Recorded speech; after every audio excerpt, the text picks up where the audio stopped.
Naiz irratian, bigarren kafea.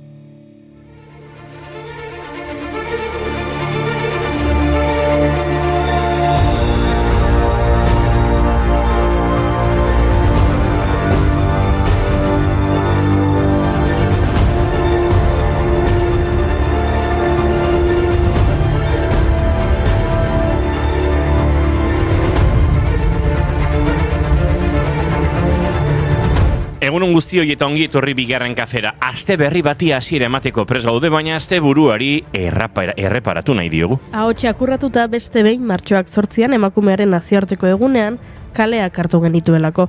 Atzo beste mundu bat feminismotik lelopean mobilizazioak egin ziren Euskal Herriko herri eta hirietan. Emakumeon eskubideen alde borrokatzeko. Oraindik asko dagoelako aldarrikatzeko entzun hau. Genero berdintasun osoa gutxienez hemendik 50 urtera arte ez da lortuko. Hori da EIGEren genero berdintasunaren Europako Institutuaren azken genero berdintasunaren indiziak dioena.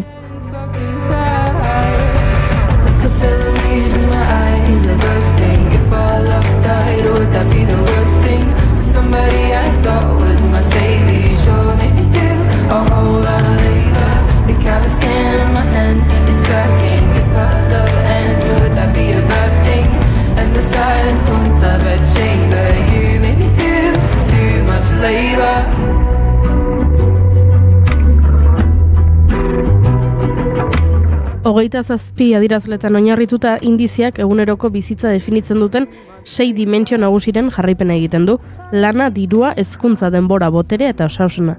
Gainera, arlo guztiak hartzen dituzten beste 2 eremuera aztertzen dituzte: indarkeria eta desberdintasun intersekzionala. Txostenaren arabera, emakumeek gizonen urteko diru sarreren 67% irabazten dute. Horrek esan nahi du, bataz beste 15 hilabete eta 18 egunez lan egin behar dutela. Urtebetean gizonek adina irabazteko. Okupazio segregazioak eta lidergo postuetan dauden emakumeen kopurua askoz txikiagoak ere genero arrakala zehazten jarraitzen dute. Hala, emakumeek gehiegizko ordezkaritza izaten jarraitzen dute gaizki ordaindutako eta gutxietsitako sektoreetan. Eta gizonak dira nagusi goreneko postuetan.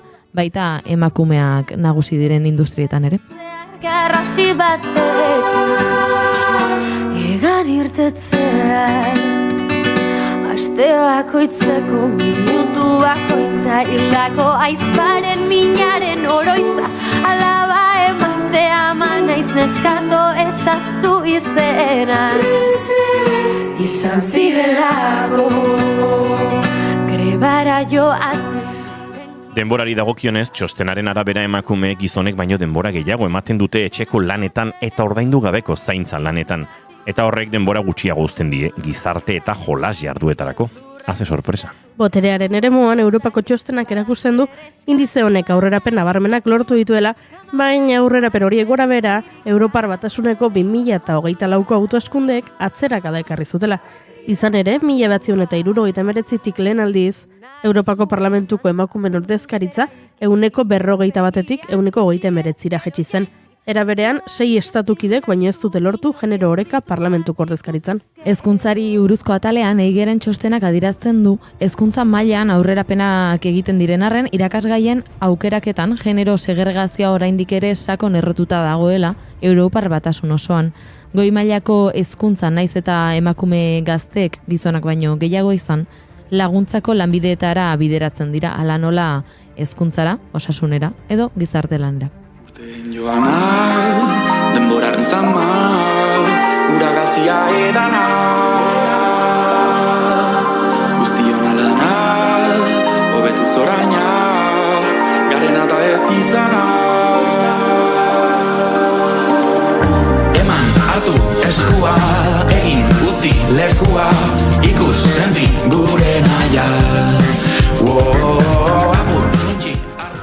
Osasuna aipatu duzunez, hauxe da txostenean puntuazio honena lortzen duen esparrua. Emakumeak gizonak baino gehiago bizi dira, baina denbora gehiago ematen dute osasun txarrarekin. Gainera emakumeek ongizate mental txikiagoa dute.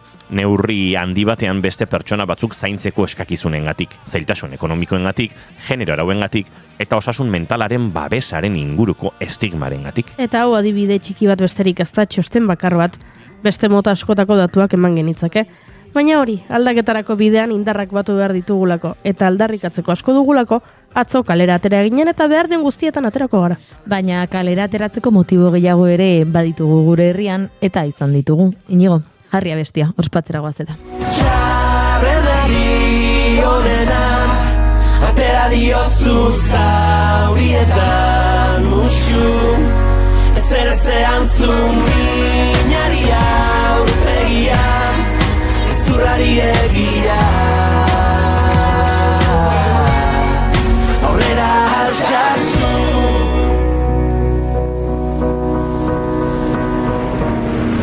Ez bagenu izanen, dugun bizi grinen, ez bagenu arnasi. Altsasu hauzia delakoa amaitu da. Orain bai, ia hamarkada bat igaro da gau batean Nafarroako udalerriko hainbat gazteren eta bi guardia zibilen eta haien bikotekideen arteko liskarra gertatu zenetik. Eta esan daiteke hauzia amaitu delako azken zigorra. Julen Goikoetxeak etxean betetzen jarraitzen zuena. 2016ko urriaren 15ean ohar labur batek jakinarazi zuen gauez bi guardia zibilek liskarra izan zutela eta foruzaingoak 2 pertsona atxilotu zituela. Horrek hasiera eman zion ibilbide judizial luze bati eta benetako eskandalu sozial bati. Azkenik auzitegi gorenak urte eta erdi eta 9 urte eta erdi arteko zigorrak ezarri zizkien Oian Arnantz, Jokin Unamuno, Adur Ramirez de Alda, Jon Ander Kop, Aratz Urrizola, Iñaki Abad, Ainara Urkijo eta Julen Goikoetxeari. Agintaritzaren aurkako atentatua, lesioak eta desordena publikoa egotzita. Julen zen falta zena Soto del Real, Alkalameko eta Zabaiako espetxetatik igaro ondoren etxean ari zen kondena amaitzen.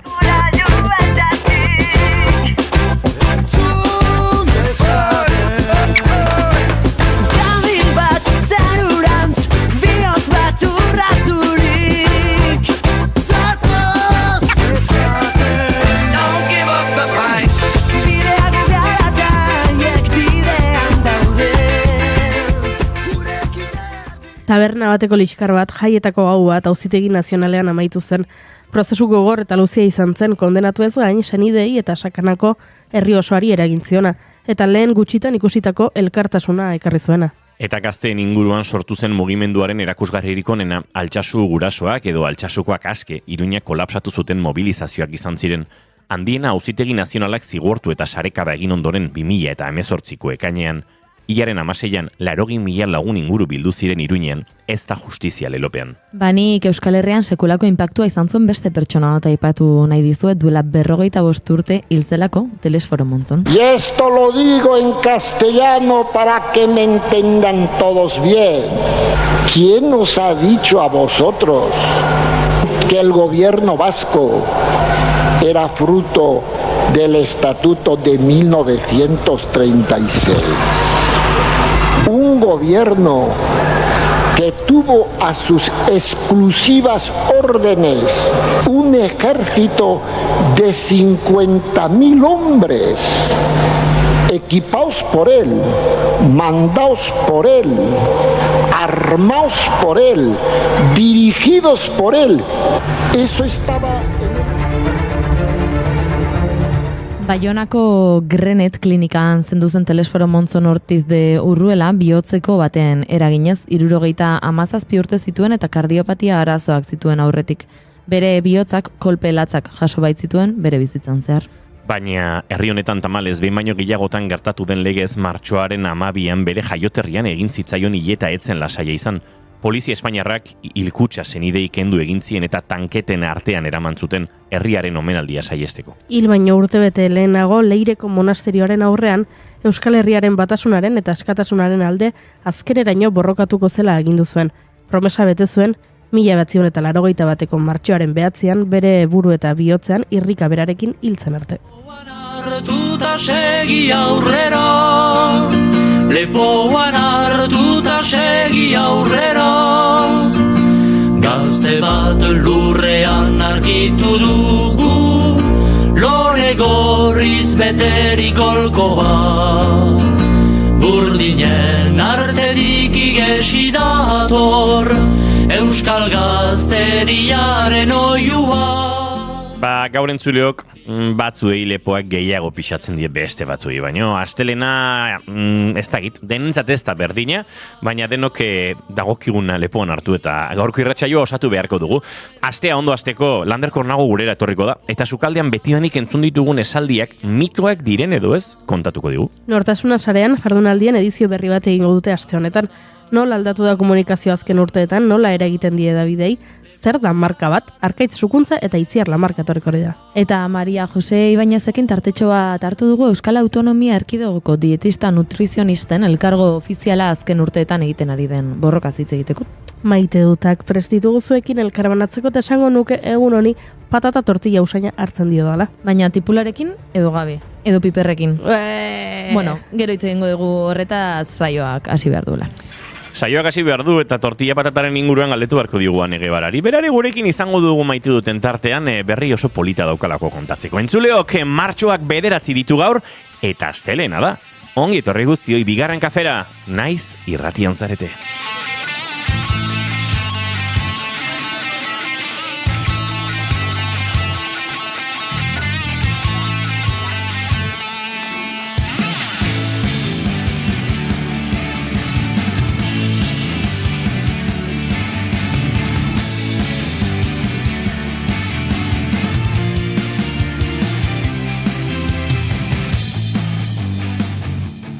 Jendea loda bil hemen, aizuen zuleok, esnatzen joango gara banan. June, Romatet, Ibarguren, esnatu...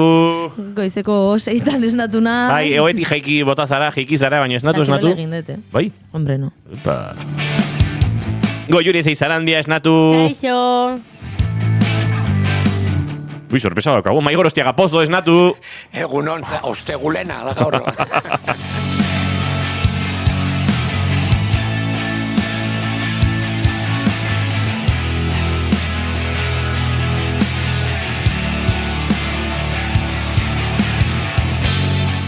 Baizketan ari zeizten hau Inigo Asensio Elurbide.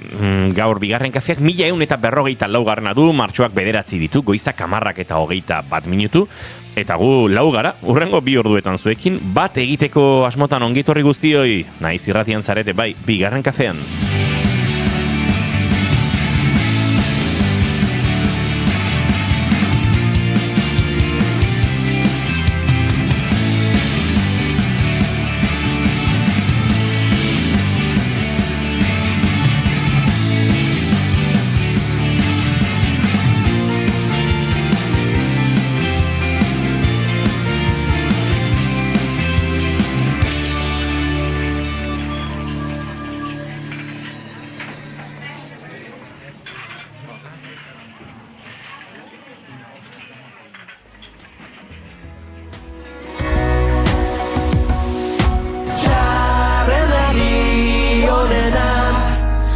Diozu zaurietan musu ezer ezean minari aurpegian ezurrari egia aurrera altxasu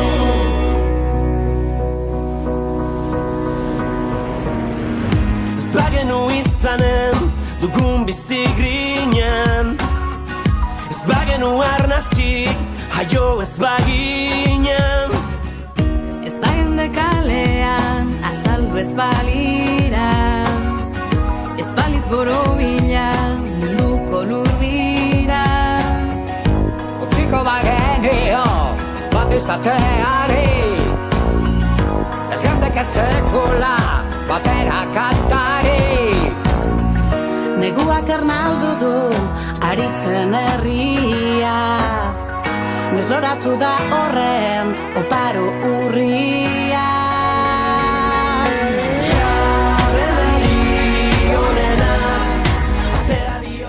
Bai, tortu dizuegu, bai, poza eman digula, baina era berean sentitzen dugula nolabaiteko hau zapore gazigozoa amaitu delako nolabait altxasu hauzia, baina nola amaitu eta nolabait, bueno, betiko zapalkuntza onartu eta maituta, elkartasun keinuekin geratu behar horrelako egoera batek bere amaiera duenean, eta keinuien artean ere, musikarekin horrelako kantu ederrak eta elkartasun kantuak ere eman zizkigulako Altsasuko auziak eta Espainiar estatuaren injustizionek. Noiz arte luzatuko itzateke gaba, goizero ez pagenu zure besarkada. Y si deshaces de sons, un poble mai van son. Me tornaria a cantar cançons de llibertat. Lekuak ernaldu du aritzen herria, nosolatu da horren oparo urria. Goizeko 10:24 bakai kantu honekin gozatzen, eta era berean bagabiltzala pixkanaka gure maite dutei lekua egin nahian. Hementxe gure txatari begira jarriko gara, Goiuri, Gorka tope daukagu eta. Tope, esaten digu egunon, ole, egun honak gaur, patata tortilla, nik ia egunero jaten dut gaur, bai. Oso ondo, Gorka, agian hainbeste patata tortillarekin, patata horpeia geratuko zaizuko. Bai, ez da ezakigu hor kroketa beharrean patata tortilla jango dugula. Ez zait txarra iruditzen. Jarri du, nire herrian urretxun altube berri edo berritekoak onenak dira. Nire maite duta da, larun batean zederra bertso saioa, Lazkaon herriartekoa, Gora, Zumarraga, urretxu taldea. Orain, ojo, apirilaren 17an, Zaldibi Tolosaren kontra. Ui, herriarteko bertso txapelketa ari da. Jartzen du baita ere, atzo martxoak 8, Zeliada eta eguerdian Bermuz. Hori da, planik onena, Goiuri dizintzaio barregurea sortu, ze bere bronkiak daude broma gutxitarako. Hori da, bai. Bronkak hobeto bromak baino. Eta azten da ez du egiten, baina hola... Bai, hori da. Biharmonik ez pare bezala. Hori da, ezin diazue barrerik eragin. Gaur dena gauza serioak. Vale. Nik gauzat esango dizuet, gure entzulei askotan esan diegu, gure kroketak jateko leku kutxuna zein den Tolosan. Inoiz ere kontatu diegu, patata tortilla jateko nere leku kutxuna zein den. Bai. Eta hori da, Baserri taberna. Ai, pentsatzen beste batzela. Ez. Bai, nik oso garbi daukat. Baina, ez dauketana garbi da gaur Baserri taberna irekita bango den. Eta zorotan irekiko duen, eta patata tortilla izango duen. Baina patata tortillaren mundu egunean, nik uste dut garaiz direla festa bat improvisatzeko. Uste dut aste arteetan egiten dutela atxeden aldia. Benetan zalantza zenuen, Atxetzen nuen, Lainoa tabernako patata tortilla zen. Lainoa tabernak ere oso patata tortilla ona egiten du, baina beste gauza batzuk aukeratuko nituzke Lainoan. Eta Euskal Herri mailan? Ez dut dela, ez dakit, Donostien zabaleta tortilla, ez dakit ze, badaudela horla fabatu batzuk. Nuke nahi honekin gero jendea Euskal Herria guztitik Tolosara etorri eta Baserri taberna petatzea. Baina top 3 Euskal Herrian behintzat, esango nuke. Ez zu probatu, Baserri tabernako patata tortilla. Hiltzen ari da Goiuri zeizarandia. Entzuleok, aukeran, alduzuenean etorri eta probatu. Hemen gabiltza, saiatzen, ea lortzen dugun, gaur patata tortilla jatea Baserri tabernan, nizu.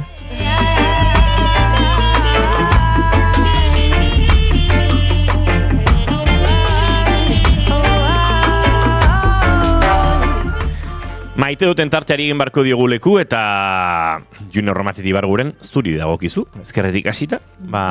Nik maite dut azkar badaukat, maite dut. Aspaldi ez duela ikusi June hain manga motxarekin eta bere tatuaje guztiak bere besotako tatuajeen euneko haundi bat ikusi egiten dela. Bai, gehiengo ikusten zaizkit gaur. Ze politak. Eskerrik asko. Nere maite duta da pixka bat azken denboran edo azken urtean asko entzun da FOMOaren inguruan. Eta maite dut badaukatela momentu batzutan naiz eta FOMO hori euki bi aldiz pentsatu eta etxera joateko erabakian nahiko azkar hartzen detela edo esango nuke. Asteburu hontan sagarotegia euki dut lagunekin. Astigarragan bazkaldu genuen, por cierto, oso ondo jan genuen Artola sagartegian, izugarrizko bakailu ona atera ziguten. eta handikan zuzenan Hernanira joateko erabaki hartu genuen, nazka ematen zuen Hernanik, zen gu iristen ere ginen eta gurekin batera zijoan zen, eske manifestazio bat izan ziteken, goreuntz zijoan jendetza ikusteak, bastante beldurre ematezun. Eta han ginela, taberna batean sartu, tal, handik atera, eta nik ikusten nuen hor, ez nuela egon nahi, eta duela urte pare bat agian nire burua behartuko nuke hor egotera, lagunekin egoteako, eta ez galtzeko ezer, eta parranda batetik nola joango zara, eta dena delakoak, eta olakoak entzun berri da izan ditu, juno hendik ez da parranda hasi, nola joango zara etxera, ez nuen hor egon nahi, eta gira esan, pozik nago, momentu horretan erabaki hori hartu nuelako, nekilako gainera urrengo egunean bestela nere belaunak kejatuko lidatekela, eta bai, Juleneko entxidatze ditan bezala, 98 urte baldin baditut, edo horrek esan nahi badu 98 urte ditu dala, pozik ditut 98 urte.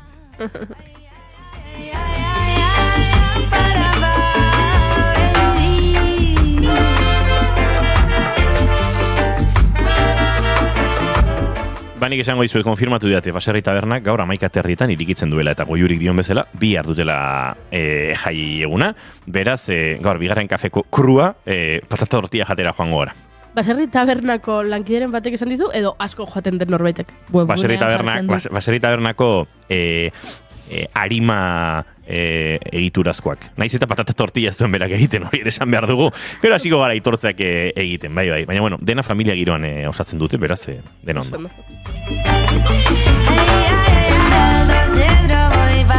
Zina zure maite duta, Goiuri? Begira, pentsatu dut, aste honetan, nire maite duta, egunero, emakume desberdin bati eskainiko dio dala.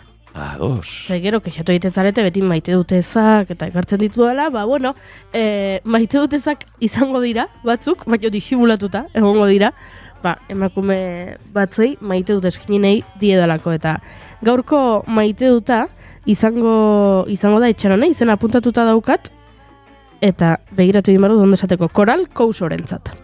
Koral Couso da futboleko arbitro bat.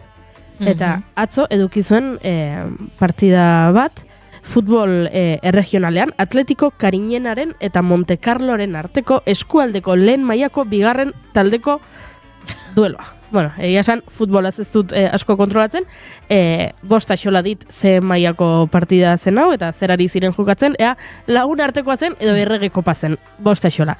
Kontua da, Koral lantxe joan zela lanera, bere arbitraje lanak egitera, eta sekulako irainak jasan zituela, zorra, puta, guarra, eta baita eriotza mehatxuak ere azkenean, erabaki zuen partida etetea, eta ez zuela jarraituko, eta Guardia Zibilari deitu zioten esateko futbol esparrutik ateratzeko laguntza eske, eta berak aktan jaso du dena, ez da?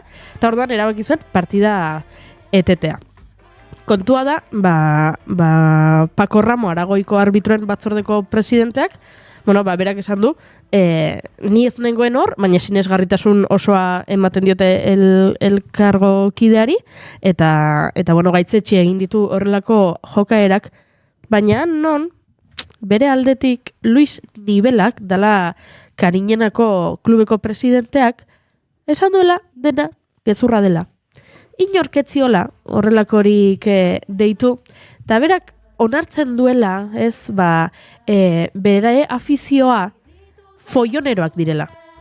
Ez dutela inoiz indarkeria eragiten, eta ez dutela iraintzen, baino pixkat foioneroak direla, besterik ez. Eta gainera, esan du, Koralen gainean utzi du gertatutakoren erantzukizuna. Esan du, hartu dituen erabakien ondorioak bere gain hartu beharko ditu.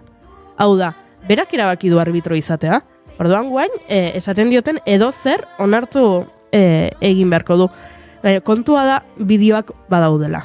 Eta bideoetan argi ikusten dela ze gaizki tratatzen duten Koral Couso. Eta nola jendeak, afizioak, nola oihu egiten dion, eta nola behin erabakitzen duen partida eten egingo dela, eta badoazela, aldageletarako bidean, nola gizon bat oldartzen zaion, eta gizon batek ia bere gainera joan nahi duen, eta pentsatzen dut gizon horren emaztea izango dela, gizonari berokitik heldu egiten diola. Eta pentsatu dut, emazte gaixoa baita ere, zure senarra horrela kontrolatzen, ze zure senarrak ezin ditu bere emozioak onartu eta oihu egin nahi dio arbitro bati, gainera edo zer gauza esaten. Oihu. Neri beldurra eman dit momentu horretan. Niri ere beldurra eman dit. Enaiz ez zertaz enteratu. Niri gaur goizean lehenengo bideoa atera zaitena sare sozialetan izan da, eta da, esango nuke lehenengo regionaleko edo, oso maila... Bai. Ez dia, jokatzen hemen, erregekopa bat. Aiko balia ere. Hori da, aiko balia ere, baina bai, are gutxiago, ez? Osa, zezeizea bizitzan, tio. Gizona da, ziurrenik jokalari baten aita, eta nola saltatzen duen, bada pixkat, emakumeak ez balu heldu harrapatuko luke. Amorruz betetako gizon bada, eta nik gizon hori, eta hau beti ustezko eta horrelakoak esan behar ditugu, ze bestela salaketa jasoago dugu, baina niri ez linduke harrituko gizon honek bere etxean indarkeria eragingo balu. Eta nik gehituko dut, eta honek lagun gutxi sortuko dizkit, baina iniz esan dut, futbolean egiturazkoa dau. Arazoa bada patriarkatua eta bada gizon hori, baina arazoa bada kirol horretan oso normalak diren jarrerak, eta denok futbolean bizi izan ditugunek. Besterik gabe, uste hau ere esan egin behar dela.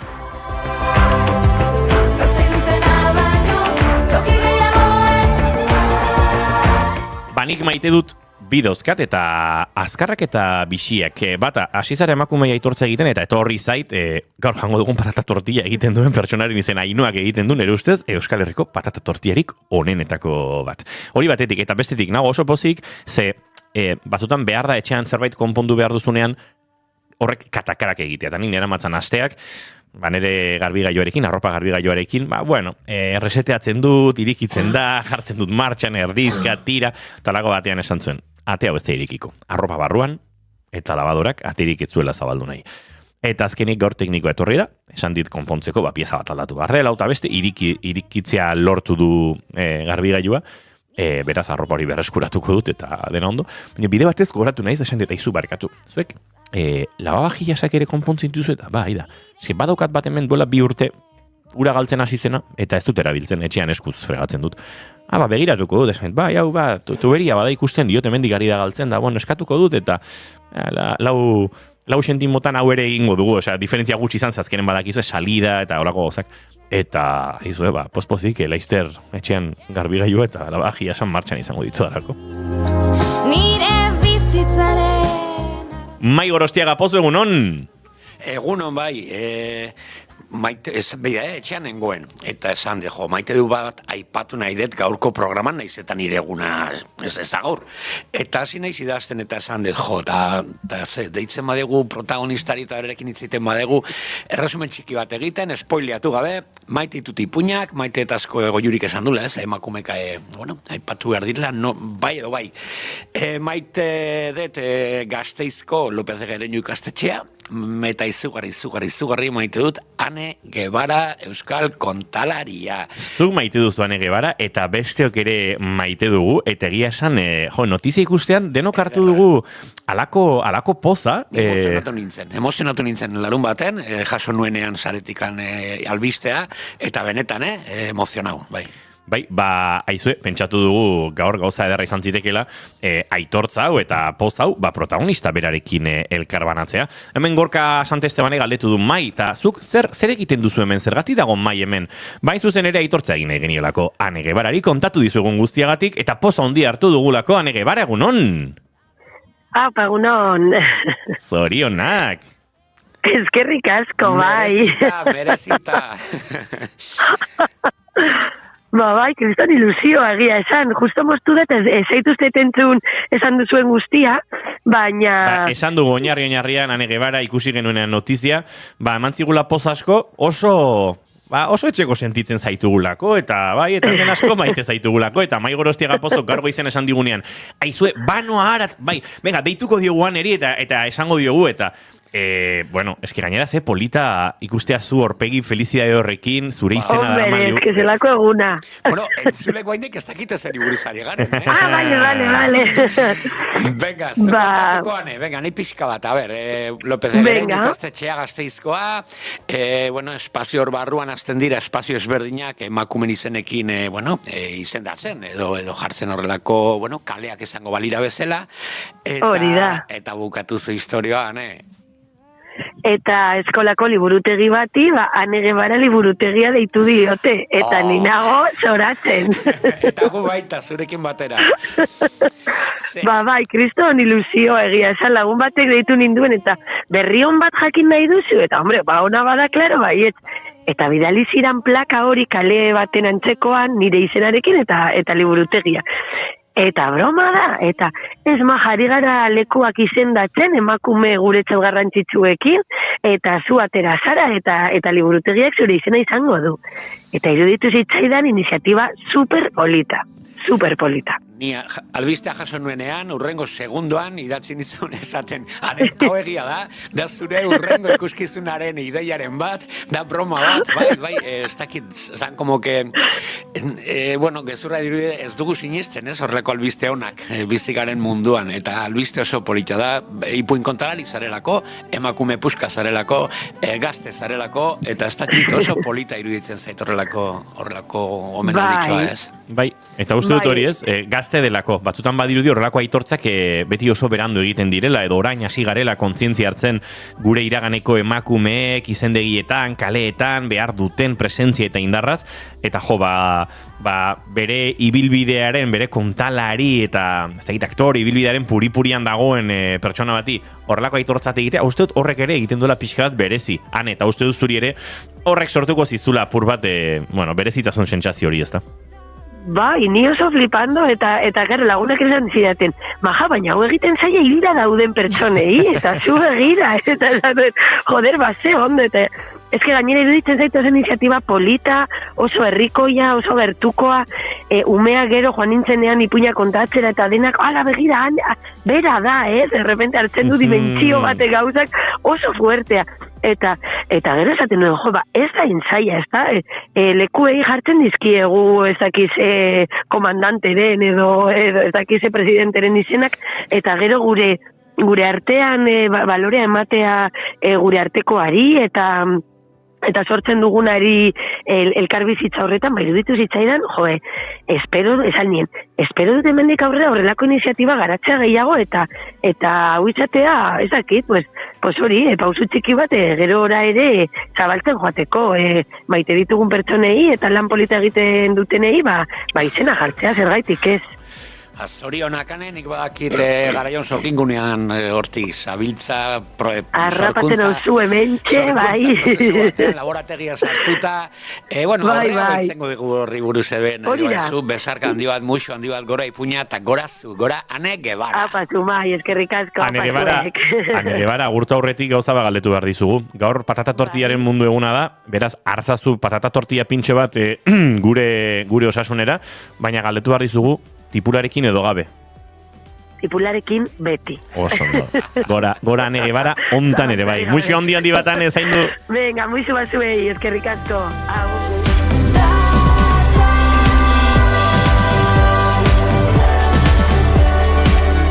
Mai Gorostiaga, zuretzat azkeneko minututxo hau eta gurtuko zaitu. Bai, ostegunen sorpresa bat zuretzat. Gianni Rodariren aditu bat dator. Simone Negrin kontalari italiarra, ekarriko dugu bigarren kafertzera. Ahoza jaialiak aurrera darrai, dena ondo mai? Dena ostegunean xeetasun gehiago emango dizkiguzu. Beste fase batean, Andre Roldan Kolombiarra etorri zaigu, eta bihar datoria Simone Negrin italiarra, beraz, bai, ipuñez blai. Ipuñez blai jarrai dezala behar bezala gure mundu txiki honek, eta izan dadila ahozago jaialdiari esker. Mai Gorostiaga pozo laizter arte. Aio. Adira benetan merezi dutenak, hainiketan zuratzetik nauzu, orduan minutu itxen dituztu. Eta hemen zehatz eta mehatz Lander Kornago zu etzara etorri gaur patata tortillaren inguruan hitz egitera. Baina inoiz igual galdetu dizugu berretsi beharko diguzu. Tipularekin edo gabe? tipula eta piperrekin. Epa, hor beste variante bat zabaldu da, Piper berdearekin. Gero gu sartuko gea gure debatean eta egingo dugu debatea. Ze piper? Berdea. Vale. Gero orako. Ari gara hartzen olako zertzela batzuk, gero gauzak behar bezala lantzeko, eztabaidatu behar dugu honen inguruan. Baina entzuleok, Lander Kornago etorri da, mito batzuen inguruan hitz egitera. Sukaldean askotan entzuten diren mitoen inguruan aritzera, ze asko entzuten ditugu, batez ere, uste dut, sukaldaritza kultura desente duen herri honetan, eta badu ustet, kultura, tradizio, joera bat, etxean gure gurasuek sukaldatu egiten, kozinatu egiten dute, jendea sukaldatzen, deno dakigu sukaldatzen, baina inorrek ez daki sukaldatzen.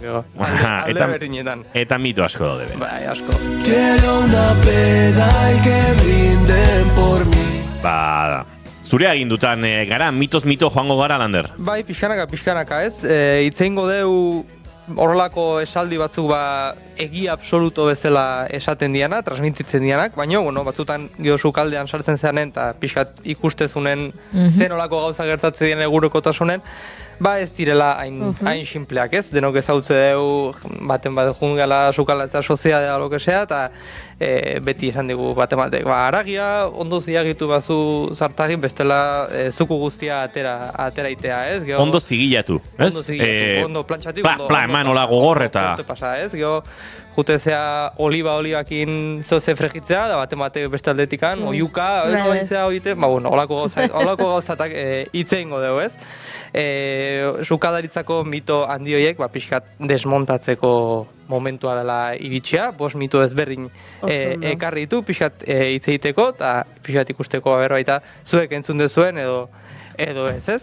Lehenengo mitotaz hitz egingo deu, esan dugun bezena, aragia ondo zilagitu barra da zuku guztia ez galtzeko, hau da seguruenik gehien entzute den mito horetakon bat. Hau, honekin lotuta, atzikusi noen txio bat, esan ez, Los Domingos pelikula izan dela Goiatan horrela, ez, sari ugari jaso dituen pelikula horietako bat, eta eztabaida sortu duena, eztabaida izan da, batzuek ikusten dutelako, egiten diola hola kritika Eliza Katolikoari, eta beste batzuk ikusten dute kontrakoa, ez, jartzen zuen gizon batek.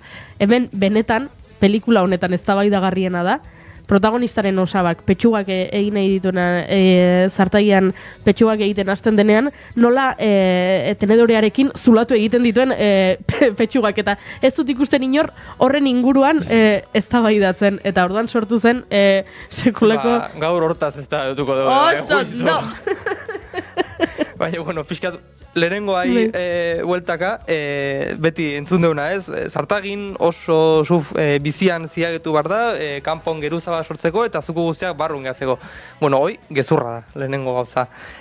Hor gertatzeana da, erreakzio kimiko bada, mailar erreakzioa deitze dena. Hau da, beroarekin proteinak eta azukrak erreakzionatzen dute, eta koloi marroska hoi ematen digu gure haragiari. Baina ez da beharrezkoa zuku guztiak barrun geratzeko, ez? Ez dira itxita geratzen hori egin ondoren. Hau baizik eta zaporea sortzeko egiten da. Zuku galera hauek beste gauza askoen araberakoa izaten dira, gehien bat sukaldatzeko denbora eta temperaturaren arazoak izaten dira, ez? Denbora asko uzten baldin badugu haragia zartagi baten, zukua galdu egiten dira, eta denbora gutxi uzten baldin baiteu, berdina, ez? Temperaturarekin berdin, temperatura oso altuan baldin badakau, zukuak kanpoan ateratzen dira, eta oso baxo baldin badakau haragia egosi egiten da, eta zukuak bai galdu egiten ditugu, ez?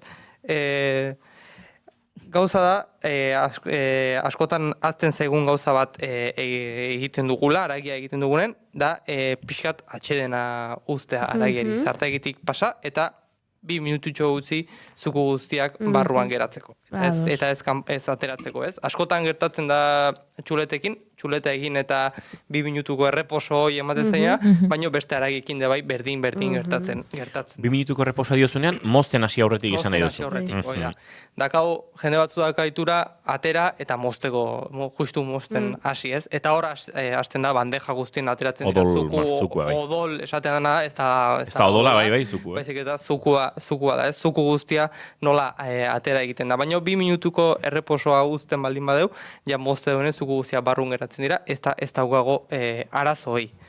Bigarren mito bat, lehen baita aipatu duguna, olioa ez da ona frigitzeko. Hoi baita beti entzun deu, beste mito nahiko zabaldua da, eta jendea pentsatzu ez dela ona frigitzeko, azkar erretzen delako, eta temperatura altuak ez ditulako oso ondo jasaten, ez? Guztiz kontragoa. Olio virgina extra, temperatura altua oso ondo mantentzen du, ez du asko sufritzen, eta ondo jasaten du, eta oso egonkorra da. Gainera, Mediterraneoko dietan, mendeetan erabili da frigitzeko. Orduan, Instagramen bi elikadura guru ateratzen dienean ez dela ona esaten, igual mendeetan erabili bada, igualain txarra de ez da. Hor kontua da, oli horrek ere behar duela onxamarra izan. Hor badaude gero oliba orujo eta olako...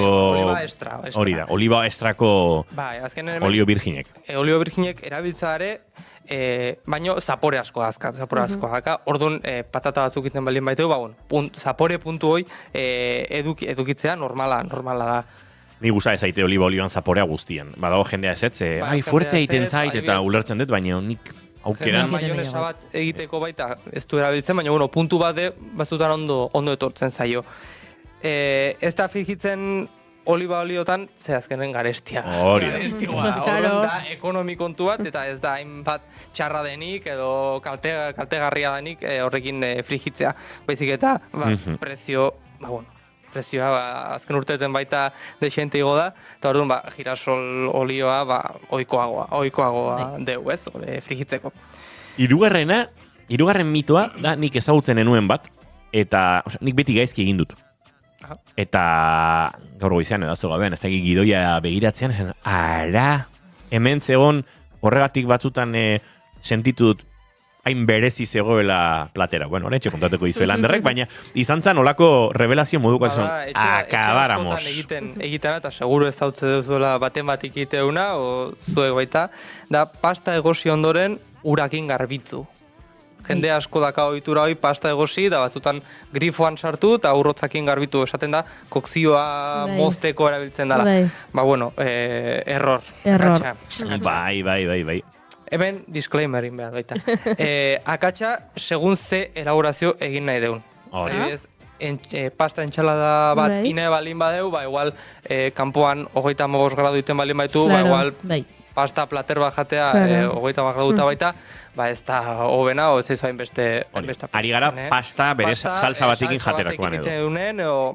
Tomateakin edo beste salsarekin dite deunean, ez? Jendea hartu pasta gozi eta gero grifoan bota eta saltxara bota. Hoi akatsa da. Azkenen gu garbitze deunen pasta, azken almidoi guztia galtzen juten gara, eta gero saltxa pastari ez da ondo itxasten. Batzutan gertatu seguru deno gertatu zaigu pastain, da gertatzen zaigula pasta zuri alde batetik da saltxa beste aldetik, ez? Hoi da, almidoi kantitatea, galdu egin durako, ez?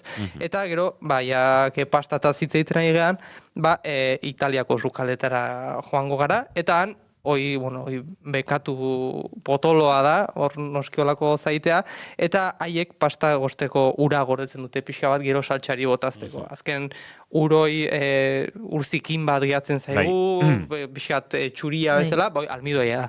Hoi da, guztiz guk nahi deuna gure saltxari botatzeko, eta pixkat loditzeko de bai, pastari ondo iztazteko. Hau, kontatzen ari zaren bezalaxe, burura datorkit, Italian, edo jatetxe italiar honen batean, baina berezik Italian leku askotan egiten dutelako ondo, edozin pasta hartu eta oso aldente eta saltxa erabat pegatuta duela, ez? Sentsazio hori, eta ari zarela jaten da esaten, ze hona dagoen hau, saltxako oso onak direlako ere, eta baina pega egin da, eta benuen inoiz jakine... Azkenen da, almidoia asko dakatelako pastoiek, eta ondo pegatzen dalako. Kalidade ondiko pastak direlako, ere?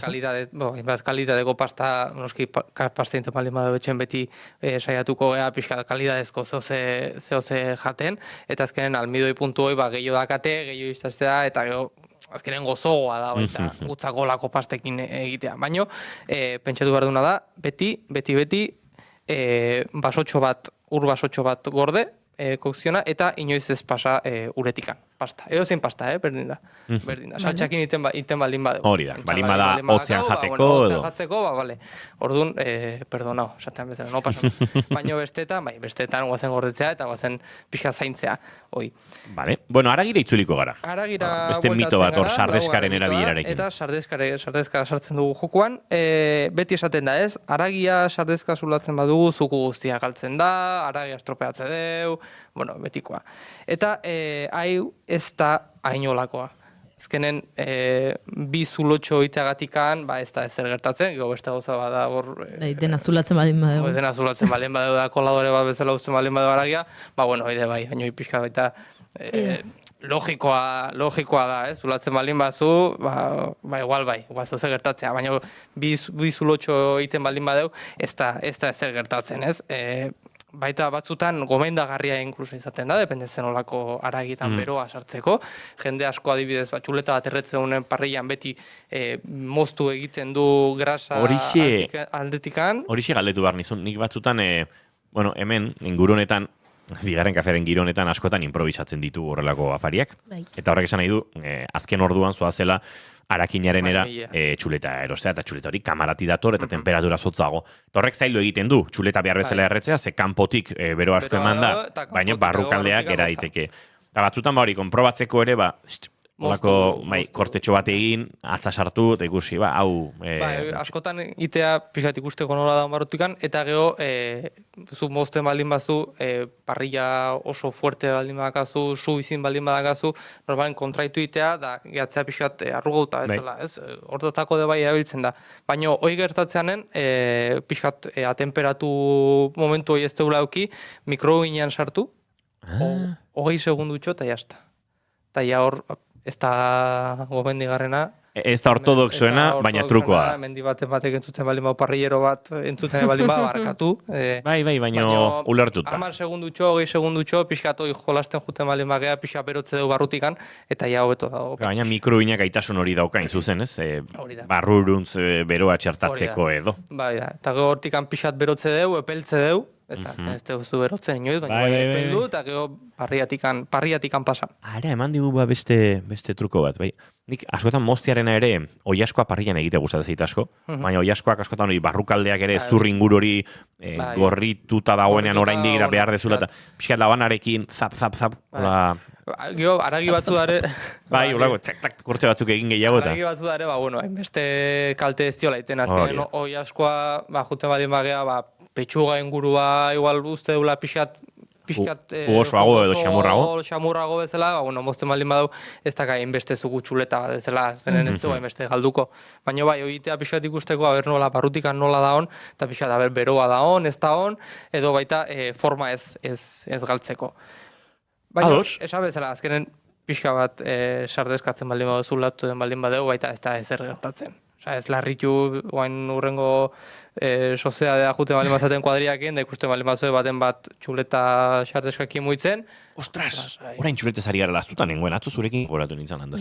Zepolitxa. Bai. Txuletaz pentsatzetan, netzat zepolita. Inik hitz egin dugu saiontan, eta jendek esango du, hauek beste ezertaz ez dute hitz egiten, baina atzo, afaltzen ari nintzen toki batean, esango dut, Zumaian, eta ateraziaten txuleta bat, orain dela 10 urte, itzuli ingo genukena sukaldera. Baina, orain mazerazio...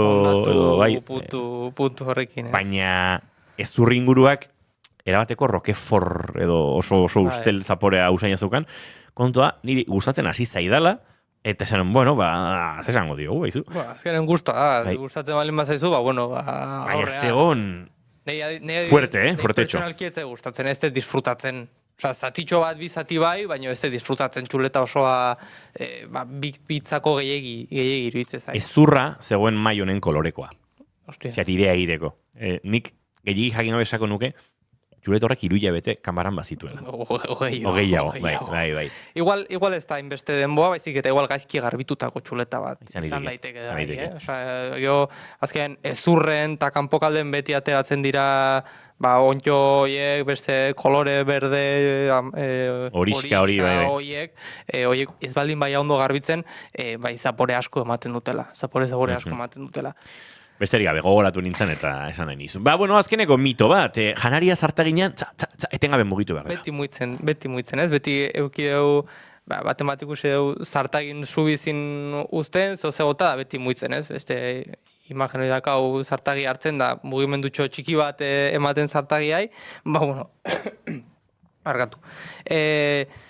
Zerbait zartagin jartze daunen, eta berehala muitzen haste ganen, bueltak ematen, hasten, askotan hori ez da egin behar, beti depende ze egite deun, ze ez du egiten, adibidez salteatu bat iten baldin badeu, ze barazkiak, lo que sea, bai, ondo dago, baina minutu batzuk mugitu gabe uzte baita onuragarria izaten da, gehien bat aragi edo arrai ezberdinak ite diteunen, ez? Beti teknikaz hitz egite deu, hori esan deuna, ez? Salteatzen baldin badeu barazki batzuk, aragi pusketa batzuk, lo que sea, bale, ze zartagia su bizin dakau, eta hori muitzeko alegin ematen digu, ez erretzeko, baina beste gauza depende zeite duen, bi iru minututxo guztea koloi marroska hoi hartu arte eta zapore puntu hoi garatu arte, ez da txarra, ez? Ze gertatzen da etengabe muitzen badeu janaria, askotan gertatzen da janaria egosi egiten dala eta ez dala doratzen. Baizik eta gustuko guztia galtzen dula eta egosi puntu hoi ematen du zapore asko desarrollatu gabe, ez? Eta azkenen sukaldean zapore hoi doratze horretan dago eta horrekin baita kontuz ibili behar dago, ez? Hor zailtasuna puntua, ez? Ez erretzea. Puntua, eta pixkat, baina esan duen, azkenen dependez esartzezun zartagia eta zuri baita zenolako gustu dazkazu adibidez nahi barazkiak egosita gusta ez zaizkit, baina honi nahiago direktamente salteuta, ez?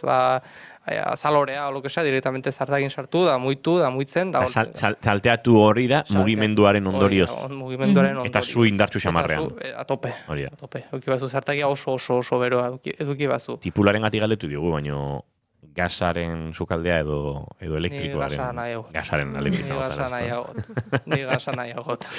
Pentsatzen nuen erantzuna horixe izango zara. Azken gasa beste errepuntu bat baita emateio, baita, nik esatet, etxeako adibidez, ni gasa enuke ukiko, nahiago, igual, vitrozeramika bat eduki, igual, erraixago, egunerokotasunen, erraixago adalako, etxairitxi da vitrozeramika jarrita jazta, baina bai jatetxetan ni nahiago dela gaz puntu hori edukitzea. Gaina, gauza gehiago hitza azkazu, mundu profesionalean, esatet, gasean gauza gehiago ite azkazu, gasean direktamente erre ezakezu beste erikagai, zartagia kontrolatzeko baita, eta ni nahiago, eta emateio erre puntu bat, beste vitrozeramika da induzioak ez diola ematen. Entzuleok, norbait egurrengoan esaten badizue zerbait ezin dela sukaldean egin, Lander Kornago garbi utzi digu, agian pixka bat zalantzan jartzea merezi duela, Lander. Gehien bat, esate jendea etortzea, baina nola de montre indezakezua, lasai, bazen hitz egitea, bazen debatitzea, eta ikusi du, itea da hona ez. Baina, azkenen bakoitza bere era ditula sukaldatzeko, eta baita hemen mitoa baino, baita maniak ere asko sartzen dira, ez? Gendesatu, sukaldatzeko beti egurrezko koiara erabiltzez, zaporea onagoa ematio, hori mania bat barkatu esatea, baina mania bat, guztiz mania da. Eta azkenen bakoitza bere sukaldaritza mota eukitzeko, partekatzeko eta disfrutatzeko hori dela. Azkenen sukaldaritza hortako daula. Lander Kornago, eskerrik asko eta laizter arte. Eskerrik asko. Goizeko 11 minutu bat, ia 2 minutu, bagoaz azken ordukoaren bila Bilboko estudioetara, Itxaso Leon Kareaga lankidea antxe dugu eta Itxaso, egunon? Egunon bai, kontatu behar dugu ertzaintzak 3 adingabe atxilotu dituela astelengo goizalde honetan Gasteizen, 17 urteko bi eta 16 urteko beste bat, ustez 2 mutilen aurka eraso homofoboa egiteagatik. Ertzaintzak jakinarazi duenez, goizeko 6 aldera, hainbat ertzain Gasteizko aldezarrera joan dira 2 pertsonak eraso bat jasan dutela jakinarazi ostean. Biktimek 2 gaztek agentei jakinarazi diete, koroatzeko aisialdi establezimendu batetik atera direla eta aldabeko gizartetxearen inguruan zeudela 3 mutil hil hurbildu zaizkiela lurrera bota dituztela eta hainbat ukabilkada eta ostiko eman dizkietela. Adierazi dutenez jotzen zituzten bitartean iraindu egin dituzte euren homosexualitatea aitzakiatzat hartuta. Minutu batzuk geroago Jesusen zerbitzariaren kalean erasoaren ustezko 3 egileak aurkitu eta atxilotu dituzte. 17 urteko 2 adingabe eta 16 urteko bat dira esan bezala. Atxilotuak adingabeen fiskaltzaren esku geratuko dira polizia eginbideak amaitutakoan eta honen inguruan ikusgunek gertatutakoa salatu du, biktimei babesa helarazi die eta mobilizazioa deitu du gainera biharko astearte honetarako arratsaldeko 7etan Gasteizko Andre Maria Zuriaren plazan. Eta bestalde datu kezkagarriak ere ezagutu ditugu gaurkoan. Kaleratzeak stop elkarteak datozen hilabeteetan larriagotuko den bizitoki larrialdi baten berri eman duelako. Ohartarazi duenez, aurten 25.685 alokairu kontratu amaituko dira Euskal Autonomia Erkidegoan eta eren bat 8.019 Gipuzkoan. Elkarteak ohar batean galdetu du zergatik ez dieten errentatzaileek errentariei kontratuak berritzea eskintzen eta eskatutako aparteko luzapenen baliozkotasunari oztopoak jartzen dizkieten. Gaineratu duenez, horren arrazoia dira edukitzaile txiki eta handiek higiezinen agentziek aholkatuta eta haien konplizitatearekin beren atarietan eskaintzen dituzten kontratuen prezio neurrigabeak. Kaleratzeak stop elkarteak nabarmendu du ezbetetze espekulatibo hori dela kontsumobidek zorrotz ikuskatu eta zigortu behar duena kontsumoko udal bulegoekin lankidetzan. Ildo horretan, itxaropena agertu du Euskal Administrazio Eskudunen koordinazioak, Lakuako gobernua eta udalak aipatuz, etxebizitzaren legea eta kontsumitzailearen estatutua betearaziko dituela eta horrela tentsioan dauden udalerrietan alokairuaren legez kanpoko prezioak mugatu eta jaitsiko direla bizitoki larrialdi jasan ezin hori murriztuz eta herritarrei etxebizitza duin eta eskuragarri bat eskuratzeko aukera emanez. Eta informazio praktikoa berritzeko tartea ere hartuko dugu, esan behar dugu aparteko azken ordukorik ez dugula errepideetan, baina aprobetxatuko dugu gogorek hartzeko Tuborre Unidoseko langileek protesta dutela eta protesta hori dela eta autoilara luzeak sortu direla lehen ordutik, Nekuritik eta San Mames ingurutik Bilborako sarbideetan, mobilizazioaren ondorioz errepideak ez dira erabatitxi, baina hiriko sarreretan autoilara handiak sortu dira goiz honetan esan bezala. Gaur bilera erabakigarria dute langileek, izan ere enpresaren eta batzordearen artean akordiorik ez badago eta kontsultaldia luzatzea erabakitzen ez bada, enplegu erregulazioko espedientearen negoziazio prozesua gaur bertan amaituko litzateke. Kontu hau eta beste hainbat jarraituko ditugu goiz eta eguerdi honetan zehar. Eskerrik asko itxaso Leonari jarraituko dugu informazioaren ariak eguerdiko 12etan izango du, hementxe Naiz irratian urrengo geltokia. Eta gu bagoaz aurrera segituan, gure urrengo gonbidatuak aurkeztera. Naiz irratia, zuk nahi duzunean entzuteko aukera duzu egun osoan zehar. Bai irratia piztuta eta baita online ere. Goizean goiz hasi eta gauera arte informazioa, musika, kultura eta beste 11 gai jorratzen ditugu zurekin. Egunon Euskal Herria. Goizeko 8 eman berriak egun on daizula. Egunon guztia. Arratsaldean. Arratsaldeko 8 dira. Ongi etorri Naiz irratira. Irratia.naiz.eus webgunean sartu eta goiko banerrean agertzen den zuzenean entzun botoia sakatzen baduzu, une horretan bertan eskaintzen ari garena bertatik bertara gozatzeko aukera izango duzu. Zer zarte kamionetan, kamioian ere musikakin eta juten diran eta bai. Ez dakit, korri pixkat ere egin beharko du, ze gainera Goiuri azken aldien entrenatzen ibili da, eta uste dut. Denbora guztin ez du balio, kamionetan sartuta. Ilusio guztizinak animatzen diteu korrika egitea. Ondo izan. Joaten zaren lekura joan da, eraman ezazu Naiz irratia zurekin.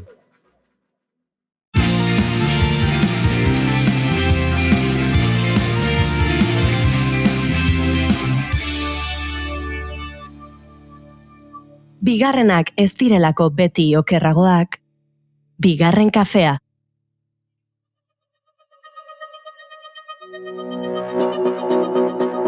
Itxaroten ari zarenean, iren agortzen denean, aleginak nahiko ez direnean, gutxinaka ilusioa itzaltzen da, alduguna egiten ari garenean, gure txanda galdu dugunean, nekea gain hartzen duenean, goizeltzen dira.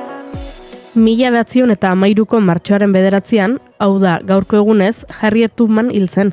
Esklabotzaren aurkako ikono bilakatu zen Tubman, ihes egin ostean lurpeko burdinbidea sare klandestinoko parte izan baitzen.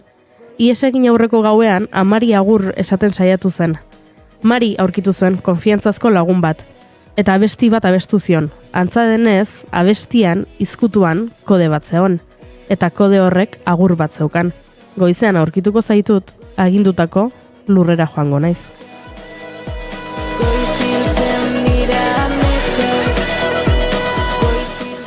Abestiak erabiltzen zituen Harriet Tubmanek komunikatzeko. Ura zen bere hizkuntza sekretua. Eta gaurko efemeridei erreparatzen hasita, komunikatzaile ugari topatu ditut.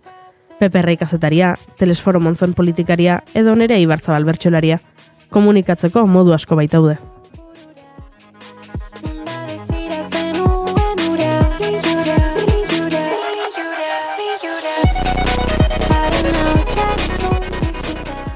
Asko aldatu dira gauzak Harriet Tubmanen garaietatik, baita komunikatzeko era ere.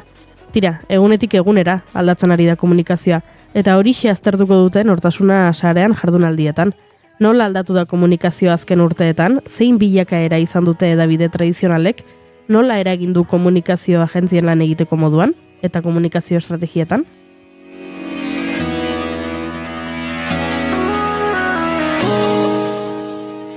Martxoaren 11an izango da jardunaldiaren 11. edizioa, sarean ere 11 ikusteko jaio garelako. Goiziltzen dira ametsak, bide berrien aukera. Eta jardunaldietaz hitz egiteko hemen ditugu Arkaitz Zukuntza eta Itziar Lamarka, egunon bikote? Egunon. Egunon. Zer modu zaudete? Ondo, gustora hemen. Ondo, gustora zaudete. Vale.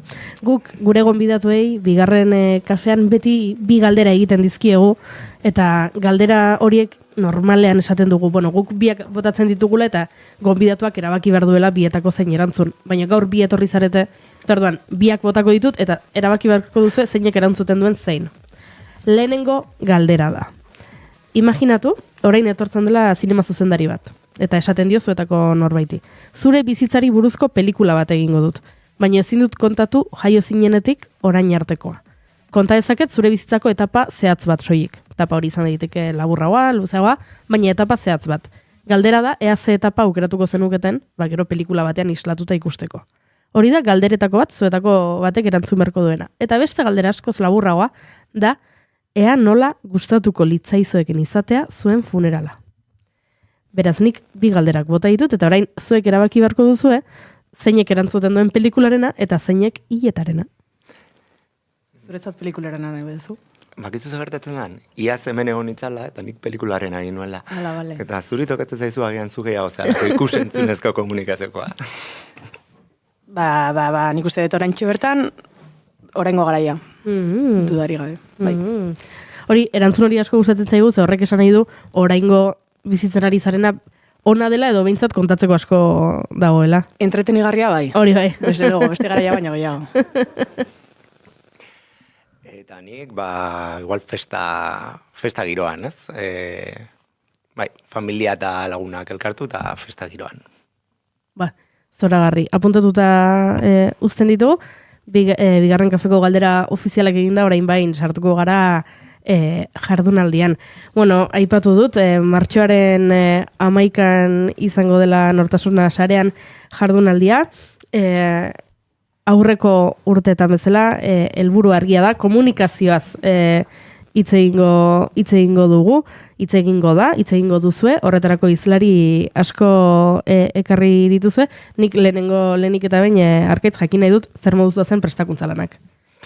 Bi egun falta dira, eta imaginatu nola babiltzan. Atope, justo behitu komentatzen nahi nintzen Itziarrekin, ez? Ose, izlari bakoitzak bidaltzen du edukia, eta eduki hori txukuntze fasean dago, eta pixka bat azkeneko xetasun guztiekin.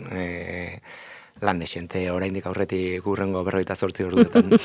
Bueno, izaten dira askotan lan aurrera ateratzen den unea, ez? Edo gizakezu ideia hilabete batzuk lehenago, baina azkeneko unera arte ikasla zarenean bezala eta azterketa dator eta... Bai, egia da, izlariekin denbora desente lehenago hasi ginen hitz egiten eta bar, baina egia da behin ja hasten dira beraiek ere lurreratzen hasten direnean beraien edukia, ez? Naiz eta hitz egin genuen, bakoitzaren profilatik zer espero genuen eta bar, hasten dira lurreratzen beraien edukia, eta ja behin lurreratzen hasten dena, izaten dela azkeneko egunetan. Eta orduan hor esatezu, ostra, pues orduan jarri behar dugu pantailan ez dakiz egin behar dugu ez dakiz eta hori beti ala izaten da, bai, asko uzten dugu azterketa egunerako dena. Badator edizio berri bat, eta orain aletuko dugu, baina atzera begira jarri ezkero, asko aldatu da jardunaldia bera, sortu zenetik. Beti saiatzen gera, hobetzen eta beti saiatzen gera aldatzen. Aurten da, lehenbiziko aldia, mai inguruaren filosofia pixkat aldatu duguna, orain arte beti esperientzietatik egiten genuen pixka gehiago mai ingurua eta banatzen genuen alde batetik adituak eta beste alde batetik esperientziak. Aurten esan dugu hartuko ditugu 4 profil ezberdin, denak izango dira hizlari eta gero denekin egingo dugu mai ingurua. Orduan hori izan da agian aurtengo aldaketa nagusia. Eta bestela ez, azken finean oinarrian nortasuna ere mantendu behar da eta gure nolait fuerteena edo da, lantzen dugula komunikazioaren esparrua euskeraz, egia da ere, ari garela geroz eta sare gehiago egiten bestelako komunikazio agentziekin, hor sortu genuen markalariak, komunitatea, iazko jardunaldiarekin batera, eta hori polita da ikustea bestelako komunikazio agentziak ere etortzen direla, parte hartzen dutela gurekin, hontan, eta bada bilgune bat ere hortarako. Este gehiago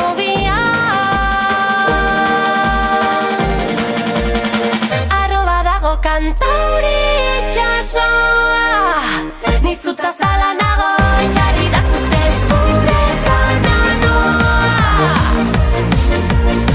aroa dago kantauri itxasoa nizuta zala nago txari da zuztez gure Aipatu duzu ez, beti saiatzen zaretela aldaketeren bate ekartzen, baina egia da testu ingurua asko aldatzen dela urtetik urtera, ze sekulako abiaduran ari gara aldaketa hauek eta garaupen hauek jasatzen kuskusatzen hasita, ez dakit ikusi dut 2017koa bideratuta zegoela, sarean saltzeko norbaitek kezkak balin badituzu, kezka horiek argituko ditugu ez, ikusten zen zerbait agian hipotetikoagoa bezala, ez? Sarean, saltzea, saltokiak internetera jauzi hori ematea, orain guztizko errealitate bada hori. Bai, nik uste zeharo aldatu dela errealitatea, egoera. Naiz eta leheno komentatzen genuen ere, enpresa edo erakunde batzuetan oraindik asko dago egiteko. Digitalizazioa etorri zen eta olatu honek harrapatu gaitu denoi, batzuk aurrean jarri dira, beste batzuk atzean geratu dira. Eta gure helburuetako bat bada olatu horretan igeri egiten ikastea eta bilatza jendea hortarako, baina bai, asko aldatu dira gaiak eta gaiak heltzeko moduak ere bai, nik uste hori da izan dela gakoa. Aurtengo hizlarien artean itziar lamarka egongo da, Mitoara eta Zeitfest proiektuen komunikazio arduraduna, bi proiektu hauetan jada ez da analogikotik digitalera salto egin duen proiektu bat, zuzenean digitalean, eremu digitalean jaizen proiektuak dira. Txaro segundo bat. Orain entzungo dugu itziar, ez dugulako entzuten. Eremu digitalak eta kontu teknologikoek ere horrelakoak dituztelako bai itziar esaten nuen. Nik hemen daukazuen guztiarekin enuke jakingo zer egin. Baina bai, ni egia da proiektuaren urte bete eta pixka gehiago darama dela proiektu honetan, beraz, hasiera horretan nintzen egon, baina bai bada presentzia digitala handia duen proiektua, eta uste dut geroz eta gehiago ikusten dela kultur proiektuetan eta musika proiektuetan batez ere dena mugitzen dela sarean, ez? Zuk hitz egingo duzu, nola komunikatu euren artean hain ezberdinak diren Mitoero edo Zeitfest bestelako proiektuak, nola piztu interesa, nola mantendu zu hori bizirik denboran zehar. Bueno, aurreratu diguzuek galdera horiek erdigunean egongo direla, zuk baduzu galdera horien erantzuna? Ez. Ez, baina ni bai bueno, arkaitzek esan duen bezala, ez nik bai hitz egingo dut pixka bat gehiago nire esperientziatik, ba hori. Azkenean komunikazioaren munduan eretzat berria delako baitari. Eta bada zerbait naturalki etortzen zaidan, nik ere kontsumitzen detelako hori betidanik, baina bueno, kuriosoa da baitara ikustea, behin jartzen zerelan pentsatzen, nola planteatzen dituzun horrelako kanpainak, ba, ze forma hartzen duten eta zergatik egiten dezun hori, ez? Orduan, ba, pixka bat hortik. Azkenean, bueno, ba, pixka bat gehiago hitz egin nahi dut, atentzioa mantentzearen kontu horretaz egia da, ba, hainbeste eduki dagoen garai honetan zaila dela. Orduan, ba, hortik joko nuke. Baina lortu duzue, zuek behintzat, zenbakiek behintzat hori erakusten dute, bai mitoaroa ez, behin eta berriz betetzen da, egiten dira kontzertu edo, bueno, emanaldi ikuskizun berriak eta jendeak errepikatu nahi du, joan nahi du berriro ere, ikusten duenean sareetan argitaratzen dena ba horrek ere sortzen dio, arrakasta kasu bat da zuena. Erabat, bai. Eta egia da, arrakasta kasu bat dela, baina askotan gure harrapatu gaituela, erabat ez ustean, orain gauden puntu batean, eta beti esaten dugu, guretzat ere harritzekoa dela, edo, harritzekoa. Esan dut, lan zentzu batean egiten dugu, baina ba, askotan harrapatzen zaitu puntu batean, esaten, zema jende daukazun atzean, eta presto horregoteko, eta askotan ez dakizu oso ondo nola gestionatu kontu guzti hori, ez? Baina, proiektu osoa da, ez da horrez da komunikazioa bakarrik. Proiektuak interesa sortuko ez balu, elitzake horregongo. Baina komunikazioa orain duzuen bezala egongo ez balitz ere, proiektuaren interesa oso desberdina, proiektuarekiko interesa oso desberdina izango litzake ziurrenik. Bai, horrera bat komunikazioan ere asmatu dugu. Eta bada modu bat guretzat publikoaren gana iristeko eta publikoa zaintzeko batez ere. Hitz egingo duzue jardunaldi hauetan markaren inguruan baita ez, Maialen Odriozola Sorlan agentzian komunikazio aholkulariak hitz egingo du, gero sakonduko dugu pixka bat gehiago, baina aipatu nahi nuen, mitoaroak eta zeitfestek eta jada hori ere lortu dutela, ez? Marka eta hor egon dela, badakigulako tipografian lanketa egon dela, ez? Tipografia propioa, iruditegi bat, marka bat sortu da eta izena ere edo mitoaro irakurri gabe, zetak irakurri gabe, zeit irakurri gabe ere, gehienok jakingo genuke identifikatzen proiektu horietaz ari garela hori ez da erreza. Ez, eta nik uste dut egon dela intenzionalidade bat, baina asko sortu duela baitare, mitoaren kasuan adibidez, asko sortu duela publikoak baitare.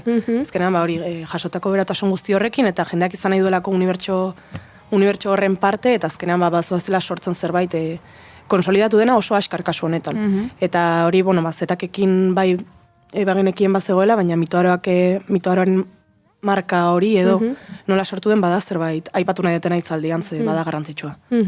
Jende asko aipatu dugu, arrakasta kasu badela, arrakastarekin beti etortzen dira kritikak baita ere. Egokitu zaizu zuri horrelakoak kudeatzea, komunikazio arloan ez dakit nola heltzen diozuen gai horri, pentsatzen dut ez dakit sare sozialetan ere iritsi daitezkeela iruzkinak edo beste bideetatik.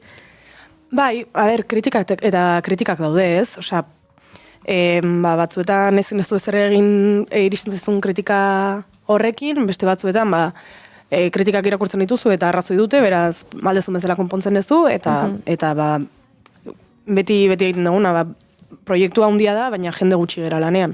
Eta alik eta beren egiten saiatzen gera dena, gero, hori, entzun egiten diogu esaten zaigunari, eta aldegun moduan. Diaz baino ez naizari gubiotaz ikusten zaitut alde guzietan nahi gabe izaten da gainera ikusten zaitut. Bueno, eta jakine dugu baita ere jaso zenuenen deia nortasuna sarean jardunaldietan parte hartzeko zer esan zenuen? Edo nola izan zen erreakzioa? Esan egia. Nik esan nion, ez dakit egokiena nahi zen ontarako. Eta jazta, gero konbentzitu ninduten. Zergatik uste zenuen etzinera egokiena? Ez, pixkat, sindrome del impostor esango. Bai, ez da. Azkenean denbora gutxi dakat proiektu honetan, ere aurretik ere lanean egon dira beste hainbat pertsona eta beraiek izan dute proiektuaren sormen horretan pisu handiagoa, nire lantalde guztia dago ni nago bakarrik honetan, ez da ere. Orduan, pixkatea apura mantzidan. Baina, Bueno, esan ezakegu, denon partez, zoazela eta ordezkari gisa, ez, lantaldea... Ez dakit hori presio gehiago jartzen. Bai.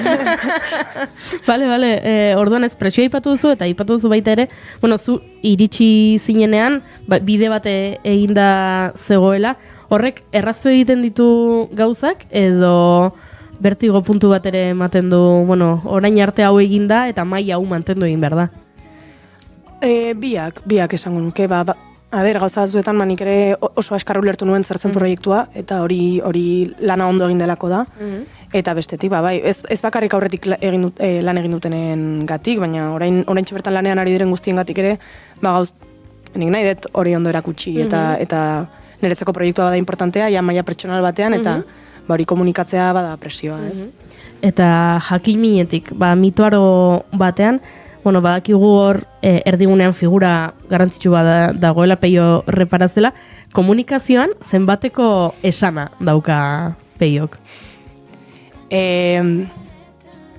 Handia esango dut, baina zentzu batean asko daki. Eta nik esan duten bezala, demora gutxi daramat honetan, eta orduan izan da bada referente bat, esango dut. Orduan, bai. Usten diozue behintzat, iritzia ematen. Hombre, beharko proiektua. Proiektu batzuetan ez da gertatzen, proiektu musikal batzuetan. Uste dut, oso ondo adirazi duela, ez? Peiok komunikazioan ere asko dakiela, komunikatzaiona da, badauka berezea, badago beste jende bat, komunikazioan oso patana dana, eta orduan komunikazio taldearen eskutzi bardana dena, tinbartzaiona da, invalidatu desan aizula sekuk kudatuko dugu hau. Kontua igual Peio ez dala pertsona hori, eta orduan utzi egiten zaiola. Batzutan gertatzen da hori, bai. Egia da, ostiralean guk pixka bat hori egin geniola Izar hori. Izaro Andres etorri zen ona, eta esan zigun, berak hitz egin nahi zuela, emango duen urtarrian Fikoban egingo duen kontzertuaz, eta, bertako informazioa eman nahi zuela, argitu nahi zituela puntu batzuk, eta etorri zen eta hasi zen beste gauza batzuetaz hitz egiten. Eta orduan guk egiten genion bideratu eta bueltatu informazio praktikora, eta berak onartu zen. Nolakoak izango dira, tailerrak, zenbat jende, nola aukeratu behar da, joan daiteke kontzertura, tailerretaran parte hartu gabe, eta goioriko ere egin zuen pixkat. Eta berak onartu zigun, kosta egiten zaiola, batzuetan, horrez, hildo hori jarraitzea, eta etorri banaiz elkarrizketa honta hortaz hitz egitera, hortaz berak ala nahi zuelako. Nik entzulei aitortuari beste gauza bat, goiuri. Aipatu dut ez, komunikazio talde batzuetan, nola baite, proiektu musikalaren protagonistari etzaiola asko uzten parte hartzen, igual, ez alako oso trebea, tola. Bigarren kafearen Instagrameko story bat igotzean niri, zaitu uzten. Daukat, pixkat. Edo, zerbait igo behar balin badut, pantaillazo, nola ikusten dezu, venga, vale, dena kontatu behar badugu, goiuri, pixkat, mugatuta nago askatasun horietan. Ez, antezedente batzuk. Bueno, nortasuna sarean martxoak 11 arratsaldeko 6etan Santelmo Museoan Donostia. Bide batez, Izaroren rila igotzeko daukagu, ez da? Bai, gero igoko dugu entzule. Gero igoko dugu. Aurrera, bai. Bueltatuta jardunaldietara, aipatu dugu, izlarietako bati izango dela, baina gehiago egongo dira, nola aukeratzen dituzu izlariak eta nola gaiak, ze pixka bat egongo da denetarik, ez? Egongo da irratigintza eta podcast gintzatik, egongo da aipatu dugun bezala marka logoak, azken urtetako eraldaketa zein izan diren mugarriak, nola iritsi gara onaino, pixka bat denetatik jorratuko duzue? Bai, iten dugu, eta puntu kooperatibak antolatzen du jardunaldia, orduan denak biltzegea, taldekide guztiak biltzegea, eta iten dugu lehenbizik gaia aukeratu. Gaia aukeratzeko, pixka eta osnarketa egiten da, orain arteko gaiak zeintzuk izan diren, zein den gaur egun interes gehien eduki dezakeen gaia, eta behin gaia aukeratuta, talde exekutibo bat hartzen dugu eta talde exekutibo horrek identifikatzen ditu profilak. Eta orduan, kasu honetan, gaieitik profil konkretuak bilatzen ditugu. Oraindik izena bizenak esan gabe, hau da, adibidez kasu honetan bai bilatzen genuen irakasle bat, komunikazioan irakasle bat kontazezan pixka bat ibilbidea edo evoluzioa, komunikazioaren evoluzioa edo moduen evoluzioa teorikoki, hau da, berak ez du esperientziatik hitz egingo du gehiago teoriatik. Gero baita ere esan Xabi Igoa izango da. Kasu honetan, eta Mondragon Unibertsitateko irakaslea da, bera besteak beste bertsolariare bada. June, zure irakaslea izan da. Zure irakaslea. Eta gero, gero pentsatu genuen baita ere, komunikatzea azkenean, leheno aipatu duzuenean markarena, ez? Gure ustez komunikatzea konektatzea da, eta konektatzeko behar duzu marka lanketa on bat, ez? Eta marka ez da bakarrik bisuala, hau da, entzuten duzuna da, sentitzen duzuna da, gauza asko daude, eta hor argi neukan agentzia baten ikuspegia ere kontatu hartzala, baita ere komunikazio agentziek badutelako ibilbide bat, eta adibidez sorlanera jo dugu, ze sorlaneko adibide konkretu bat asko gustatzen zaigu da edo Durangoko azokaren komunikazioa iruditzen zaigu badala euskal munduan markaren esanahi potente bat, hau da, denok irudiak etortzen zaizkigu, eta ez bakarrik logotipoa, ez? Eta gauza ezberdinak etortzen zaizkigu burura, beraiek egin dute urteetan zehar honen lanketa, eta orduan, adibide gisa hartuta, pixkat evoluzioa erakutsi, Durangoko azoka bezalako marka baten evoluzioa, ez? Simbolotik harago doan komunikazio bat, alegia. Eta, bueno, horrere, gero, izena adibidez, etorri zan gero, ze guk pentsatu genuen, bueno, pues urte asko, ez, honetan dabien agentzia bat bilatuko dugu, eta gero agentziarekin harremanetan jartzen zera, eta, bueno, pues Maialen bidaliko dugu, bueno, pues Maialen, bai?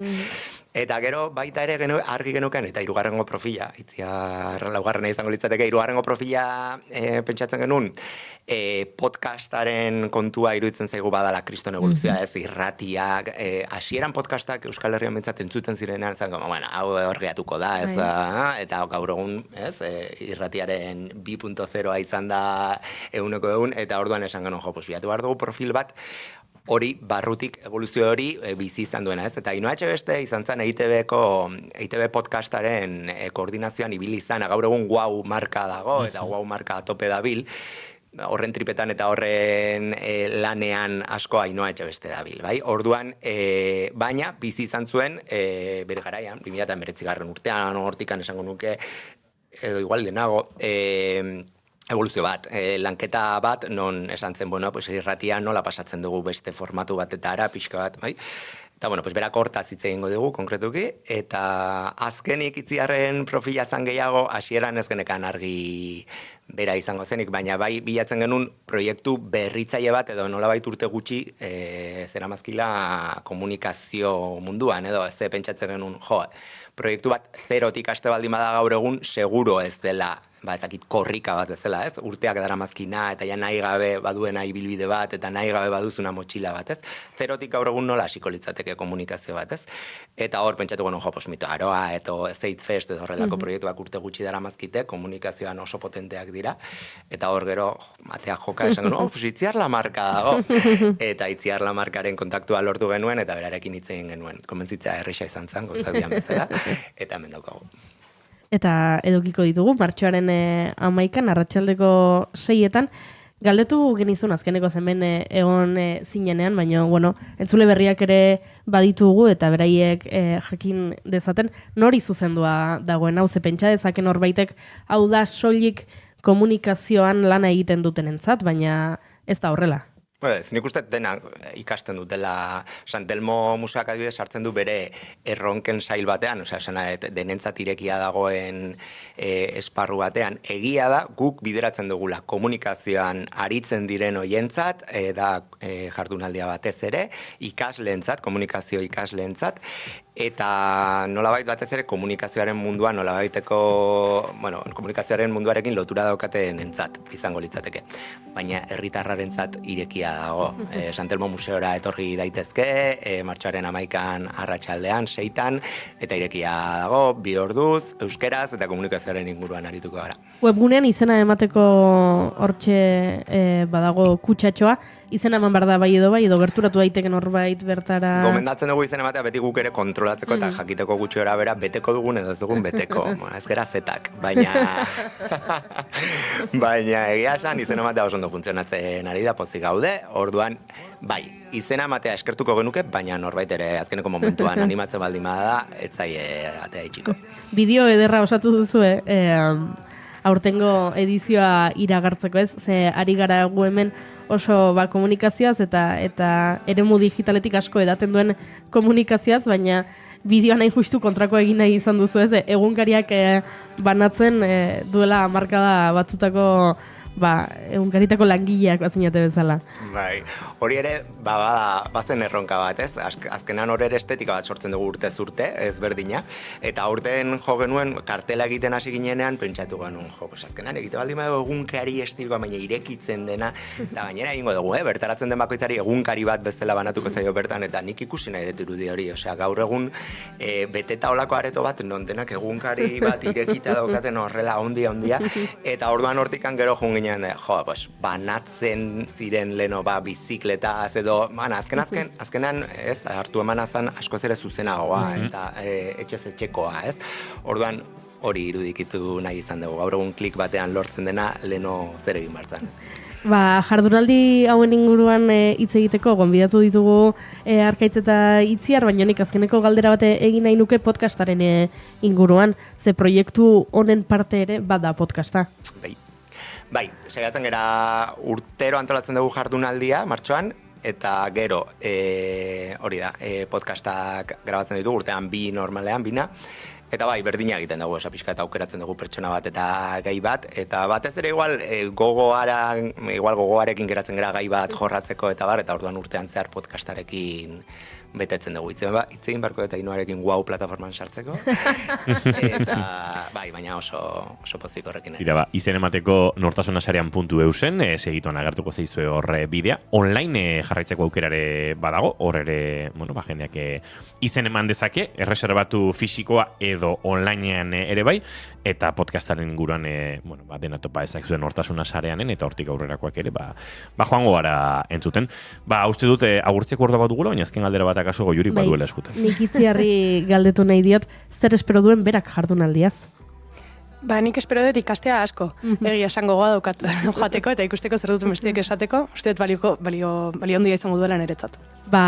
Ondo joan dadila bikote, badakit ondo joango dela, aurreko edizioak ondo joan diren bezalaxe, eta maitzen denean, lanean jartzen bazarete urrengo edizioarekin, datorren urtean ere, elkar ikusiko dugu. Eskerrik asko. Agur, esker.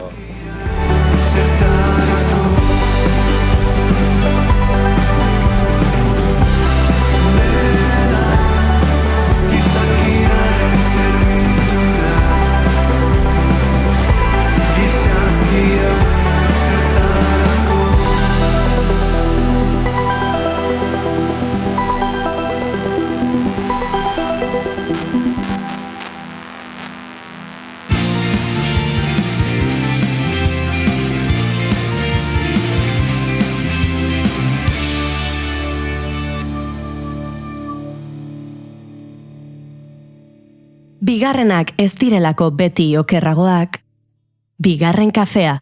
Goizeko 11:25 minutu eta esan dizuegu, tarte bat hartuko genuela, Euskal Autonomi Erkidegoko dietista nutrizionisten elkargo ofizialarekin aritzeko, June Romatete Ibarguren, uretako batekin izan delako June, eta hurrengo minutuetan entzungo dugu, baina konta iguzu, nondik nora sortzen den euren ganako joera.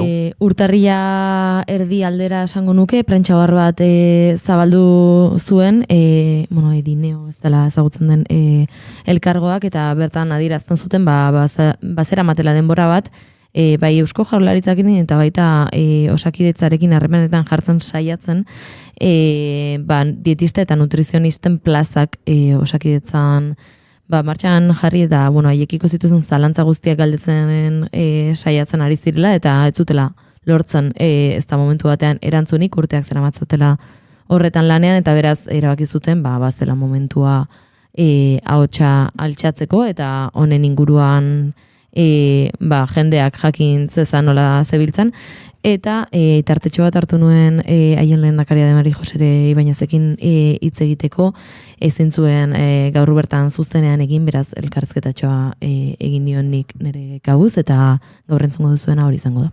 Entzule, gurrengo minutuetan June Romatete Ibargurenen eskutan izango gara. Ardo Espainiak zerbait iluna begiradan, harri azpitan onespen bila gabiltza. Edineo Euskadiko dietista nutrizionisten elkargo ofiziala da. Baina ziurrenik, askok ez duzue haien berri izan, eta izan baduzue, etzen agian oso albiste honengatik izango. Aspaldi da gauaren erdian esnatzen garela. Izan ere, dietista eta nutrizionistek hainbat eskaera eta borroken ondoren, erreklamazio bat erregistratu zuten pasaden urtarrilean informazio publikoaren sarbiderako Euskal Batzordean. Erortzen zaigun arte. 1998an, Eusko Legebiltzarrak dietista nutrizionisten plazak deitzeko eskatu zion Osakidetzari. Hala ere, inoiz ez da lanposturik deitu lan eskaintza publikoetan eta sistema osoan 2 plaza baino ez daude kodifikatuta. Horren aurrean, lanean ari da elkargoa eta gaiaren inguruan argigarriak emateko asmoz, elkargoaren lehendakaria den Maria Jose Ibainezekin tarte bat hartuko dugu bigarren kafean. Lehenik eta behin, Maria Jose, Euskadiko dietista nutrizionisten elkargo ofiziala da Dineo, noiz eta nola sortzen da? Beno, elkargoan 2012an hasi ginen lanean, baina aldez aurretik elkarte bat sortu behar izan genuen, ze beharrezkoa zen elkargoa sortzeko, lehen pausu bat zen beharrezkoa, eta egin genuen 2000 urtean. Beraz, bidea duela 26 bat urtei hasi zuen, zein ziren lehen helburu horiek edo gaur egungo helburu hauek ere? Elkargoaren helburuak legeak ezartzen dituenak dira. Besteak beste, lanbidea antolatzea eta ordezkatzea, edo profesionalen interesak defendatzea, lanbidea ezagutaraztea, ze jende askok ez daki zer den dietista nutrizionista bat. Eta gero, hoietaz gain, elkargoan beste interes batzuk ditugu, intrususmoaren kontra borrokatzea, enplegua sustatzea, edo oso bereziki sektore publikoan plazak lortzea, haien artean Osakidetzan. Azken hilabeteetan ahotsa altxatzeko momentua zela erabaki duzue. Zein da gaur egun dagoen arazo nagusia zuen lan honetan eta momentua zen ez da ahotsa altxatzeko? Bai, hala da. Urte askotan profil basuarekin egin dugu lan, jakin badakigulako dietista nutrizionistak Osakidetzan sartzeko plaza berriak sortu behar direla, edo bestela dietista nutrizionistok orain erizainek betetzen dituzten plaza batzuk bete behar ditugula. Baina gertatzen dana da, 28 urte igaro direla Eusko Legebiltzarrak Osakidetzari lanpostu horiek sortzeko eskatu zionetik. Ta ez dute egin, eta guk uste dugu nahikoa dela. Gero bestalde, ordezkapen zerrendei buruzko galderei erantzunik eman ez ondoren, erabaki dugu iritsi dela garaia Osakidetzak eta Eusko Jaurlaritzak dietista nutrizionistei egiten dieten mespresua jakinarazteko. Zeintzuk diren gure lanbideko arazo nagusiak? Nik bi esako nituzke. Alde batetik, plaza publikoen falta, bai Osakidetzan, bai osasun eta hezkuntza sailetan, eta gero bestalde, osasun sailak onartzen duen intrusismo profesionala. Aipatzen ari gara ez da, nutrizionistak eta dietistak eta baina izango da agian baten bat pentsatzen duena ez, ea zergatik egon behar duen Osakidetzaren barnean paper honek edo zuen lanak, eta zergatik uste duzu gaur egun ez dagoela? Nutrizioa tratamenduaren funtsezko zatia delako gaixotasun askotan, batzuetan izan ere tratamendu bakarra da. Horregatik nutrizionistek mundu osoko osasun sistemetan egiten dute lan. Gainera, obesitatea osasun publikoko arazo handia bihurtu da, eta beraz, nutrizionistok lehen mailako harretan lan egin beharko genuke patologia hori prebenitzeko. Zergatik ez gauden Osakidetzan? Idearik ez. Esan da, Osakidetzak ez digu inongo azalpenik ematen. Beste erkidegoetan, plazak sortzen ari dira. Galizian esaterako, 45 plaza deitu dituzte lehen mainarako. Ez dakigu zergatik hemen ez dute gauza bera egiten. Osakidetzak ordezkapenen poltsa ireki zuen 2000 urtean eta kontratazio zerrendak beranduxeago. Noizbait plaza horiek erabili dira. 2000 urtean ordezkapen zerrenda bat sortu zen, baina orduan ez zen erabiltzen, ez zegoela plazarik eta beraz ez zegoelako inor ordezkatzeko. Gero 2008an sortu zen lehen plaza, eta ordutik ona oso gutxitan, baina erabili izan dira kontratazio zerrendak.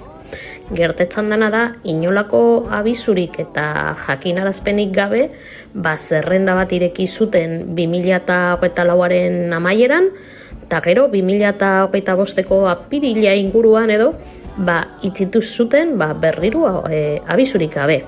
Eta horrek arazo bat sortu duz, ez dakigu zein zerrenda erabili duten geroztik. Sarreran aipatu dugu Osakidetzarekin harremanetan jartzen saiatu zaretela, bide ezberdinetatik ez da erantzunik izan. Bai, hala da, hainbat aldiz galdetu dugu, idazkiak erregistratuz, burofax bidez, eta bar, baina Osakidetzak eta Eusko Jaurlaritzak ez digute erantzunik eman. Azkenik, egoera salatzea erabaki genuen, prentsa ohar bat argitaratuz, baina gauzak ez dira aldatu. Erantzun falta horrek ere informazio falta bat suposatzen dut ekartzen duela, zuek datuak biltzeko nola egiten duzu edo baduzue bideren bat informazio hori eskuratzeko? Hala da, daukagun informazioa gure kapuz lortu dugu. Osakidetzari eta Eusko Jaurlaritzari galdetu diegu ze zerrenda erabiltzen ari diren, zerrendako profesionalak nola ordenatu dituzten, zenbat plaza dauden, non dauden plaza horiek, eta ez dugu erantzunik jaso. Beraz, gure elkargokideek eman diguten informazioa, baino ez dugu. Eta esaten digutenaren arabera, une honetan 3 pertsonari dira bitarteko lanpostuak betetzen, eta gero beste 2 aldi baterako lanean. Bide ezberdinak landu dituzue, saiatu zarete haiekin harremanetan jartzen, hurrengo pausua izan da ez, aipatu duzun prentsa ohar hori, urtarrian argitaratutako prentsa ohar hori, ordutik ia 2 hilabete pasa dira, zuen iritzi eta kexau zabaldu zenutenetik, erantzunik izan duzu honekiko? Erantzunik ez. Prentsa oharra argitaratuta gero ez da inolako erreakziorik izan. Are gehiago, aldez aurretik osasuneko sailburuarekin bilera egiteko eskatu genuen, eta dataren zain jarraitzen dugun. Sailburu ordeak hartuko gintuela jakinarazi ziguten, baina oraindik ez dakigu noiz. Elkarrizketan pixkanaka amaierara iristeko, galdetu nahiko nizukela, Maria Jose, ea nutrizio eta dietetika plaza hauek betez gero Osakidetzan zein zerbitzu jasoko luketen gaixo edo pazienteek? Pazientearen arreta hobetzea kasu askotan gertatuko litzateke, kimioterapiarekin tratamenduan dauden pazienteak, giltxurronetako patologiarekin, diabetesarekin, bihotzekoa izan dutenak, alergia duten aurrak, zerrenda izugarria da, oso handia.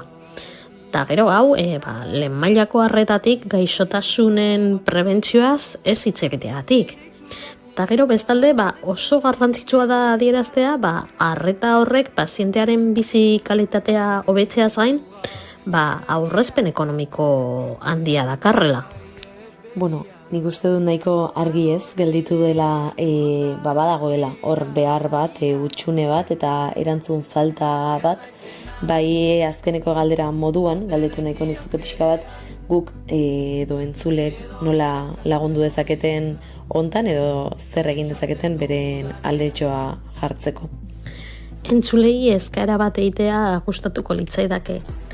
Osasun arazoren bat dutenean eta Osakidetzan elikaduran aldaketaren bat egin behar dutela esaten dietenean edo zejan behar duten esaten dietenean, pazientea arretarako sailera joan daitezela eta keja bat jar dezatela idatziz, dietista nutrizionista batek arreta eman diezaien eskatuz.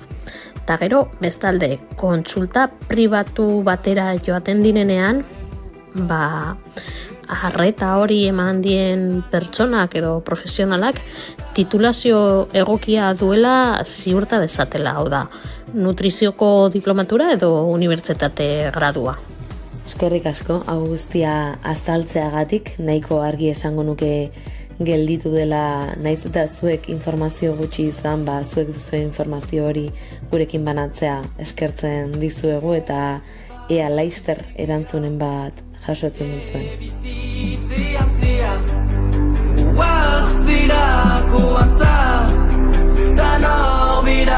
Etxai bakar ez naizena, ote naiz ni azkenean, edo bilakatzen horrela, pentsatzen dudanean. Goa airian, zangoa goaren gainean, ote naiz, ondo zabalaren egean.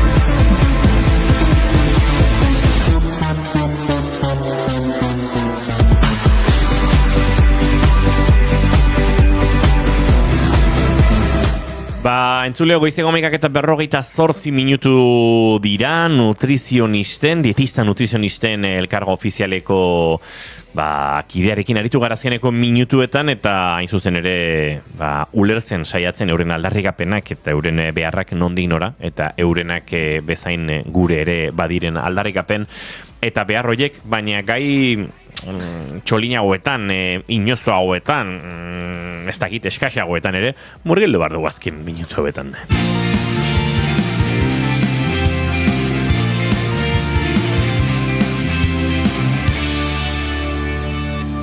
Bigarrenak ez direlako beti okerragoak, bigarren kafea.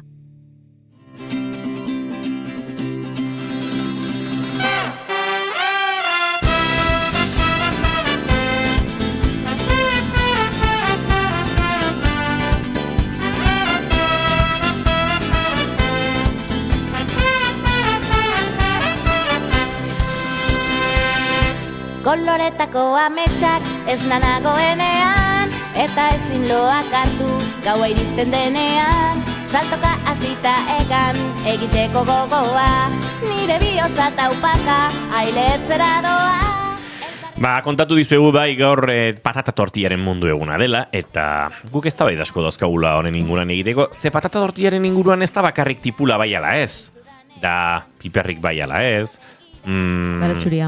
baratxuria baiala ez, tortilla patata nola baite adreilua bezain lehor edota hortxe gorringoa daiola gustatzen zaizuen, patata tortilla egiterakoan patata egosi egiten duzuen lehenago eta gero frigitu hori badarrez eta mota bat, patatak finak edo dadoak egiten dituzuen, hemen joku asko dago.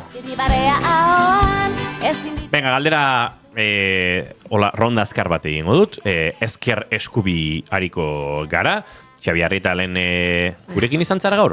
Ez da, eta zueneko ere ez. Egunon bioi. Egunon bai. Entzuleo, gementxe da biltza bueltaka eta zera. Ezker eskubi, tipula bai ala ez? Jaten de tipularekin ez. Nahiago duzu tipularekin bai ala ez? Ez. Ez tare. Nik bai. Bai. Eneko, sondo, eske nun gutxiago espero. Tipulaz gain beste zerbait bai eta zer da galdera? Osea, bai, tipula botatzen bazaio ja berdin zait baratxuria piperra ere. Berdea, mesedez, eskeleno ez dakitzen izan den gorria esan gorria ere, nik uste ondo, Gainera, nik onartu garraukat, nire tortilla guztokoenetarikoa izango litzakela piper gorriarekin, nahi guztu. Epa, hemen. Jatekotan piper gorria, pixkat, aparte egin daula sartaian bere saltxatxoarekin, eta hor gehituta, baina tortilla barruan, ez. Xabi da virgen zale. Radikal. Bai, patata eta rautza. Jasta. Eta galdera bat, zure etxean denak dira zure hildo berekoak, edo familia bazkarietan eta zuri berezia egin behar zitzaizun tortilla patata? Ez, nik tipulakin iteo bada, ez balma nere etxean jatet. Ados. Ez daukat arazoik. Baina nere etxean, denokea radikal, Epa! tortilla patata da arrautza patata. Ez dauka gehiago. Bestela, tortilla patata tipulakin, gure etxean. Vale, ados, ulertzen dute zuen kontzeptua. Bueno, goza batekin gustora nago. Da, naiz eta ez duzuen ulertu bizitzan ezer, behintzat ez duzue beste tortilla bat eginarazten inguruko inorri, ez duzue eginarazten beste tortilla bat, tipulari gabe jateko. Nivel hortaz garitxi. Osondo. Baina, claro, neko gimen meloi bat. Piperra, piper gorria, claro, eta aragi arrasto batzukin eta ja trapuzarra egiten duzu. Trapuzarra ezagutzen duzu? Bai. Ez. Nik ez. Ez dakiz zer egiten duzun trapuzarra. Trapuzarra tortilla bat soberakinekin. Bueno. Eta hor, batzutan izan dezake, patatarik gabeko tortillari izan daiteke trapuzarra, bai. Baina, claro, patata balin badu, piper gorria badu, nik porrua ere adibidez, gustora jartzen dio tortilla, patata tortillari porru pixka bat, hortxe dago mugan, baina, bai, orokorren. Ja, nahi detenean izatea patata tortilla, ja ez dena patata tortilla, eta berdin du zer den irugiarra hola dadotan gazta pixkatekin ere. Epa, hori ja. Ez dut ulertzen Juneren kontu hau. Da, edo dena, edo ezerrez. Niretzat patata tortilla da tipula gabe. Esan duen bezala, Xabik, patata tortilla da tipula gabe. Gero ja patata tortillari zegeitu nahi diozun, aurrera, oso ondo, piper gorria izan ezik. Baina ez detik ez piper gorria. Eta orduan ezin da, ez diozu patata tortilla deitzen. Ez tortilla ez dakiz ergin. Tortilla, vale. Tortilla tipularekin adibidez. Patata tortilla tipulakin. Vale, patata tortilla, izen horrekin, soilik, Netza da patata tortilla. Arrautza? Ez da intzaia. Patata. Eta gatza, eta ez sartu. Eta olio pixkat. Bai. Baina gatza dauka. Bueno, nik emango izuet truko bat. Tortilla gatzarekin. Orduan, patata frigituak gatzakin jatituzu. Nik tipularekin ez daukat arazorik. Ez dituzu patata frigituak jaten. Bai, tipularekin arazo daukat. Baina igertatzea beste 14.000 platerekin baita. Zuk esaten duzu plater nagusia eta gero gehigarri horiek ez dituzu esaten. Zuk adibidez, joaten zarenean, ezakit, bazkaltzea kanpora, ze eskatzen duzu? Eskalopearen plater kombinatua. Plater kombinatu hortan sartzen dira, patatak, plater kombinatua, izenan dago. Barka idazue, beste azalpen hobe bat emango dizuet. Batxurizopa eskatzen duzuenean. Batxurizopa ogiarekin eskatzen duzue. Artaburu horiek. Ez eskatzen. Ez eskatzen, bale. Eske, hor ari zarete, bizitzan galduta zabiltzate. Eta eskatzen bat zu patata tortilla taberna batean, eta ogi pusketa bat jartzen dizute, esaten duzu, ogi pusketa hori kendu. Hau ez da, patata tortilla ogiarekin, ez, edo eskalopeari ogi birrindua ez jartzea eskatu. Beste pieza bat da. Da patata tortilla eta ogia. Eskalope. Goiurik ere adibide txar bat jarri du. Ari zarete biak nahiko gaizki. Zuk eskatze balin baduzu, esan dut batxurizopat, marmitako batek zer dauka? Baina marmitako bat da. Bero osagaia ditu, patata tortilla bada, arrautza eta tortilla, gatzapixkat, obviamente, ez bezala ez dauka zaporea, zerrek bizitza hontan. Ulertzen dut, Zuen postura berez. Zentzua auka. Zuruk tabernan esatezunean, patata tortilla esan bezute, baina tipula auka. Abixatu iteute. Bai, bakizu zagetik abixatzeuten? Zue bezalako jendia jadagoelako mundutik. Bueno, ez baina markizute bizitzen. Me markatu, patata tortillak tipularik ez izatea da, ez dakit, Deretzat da menu infantil. Bai. Abestia. Bai, pixka, bai. Bai, txikitan buruan sartu zaizu. Txikitan buruan sartu zaizu.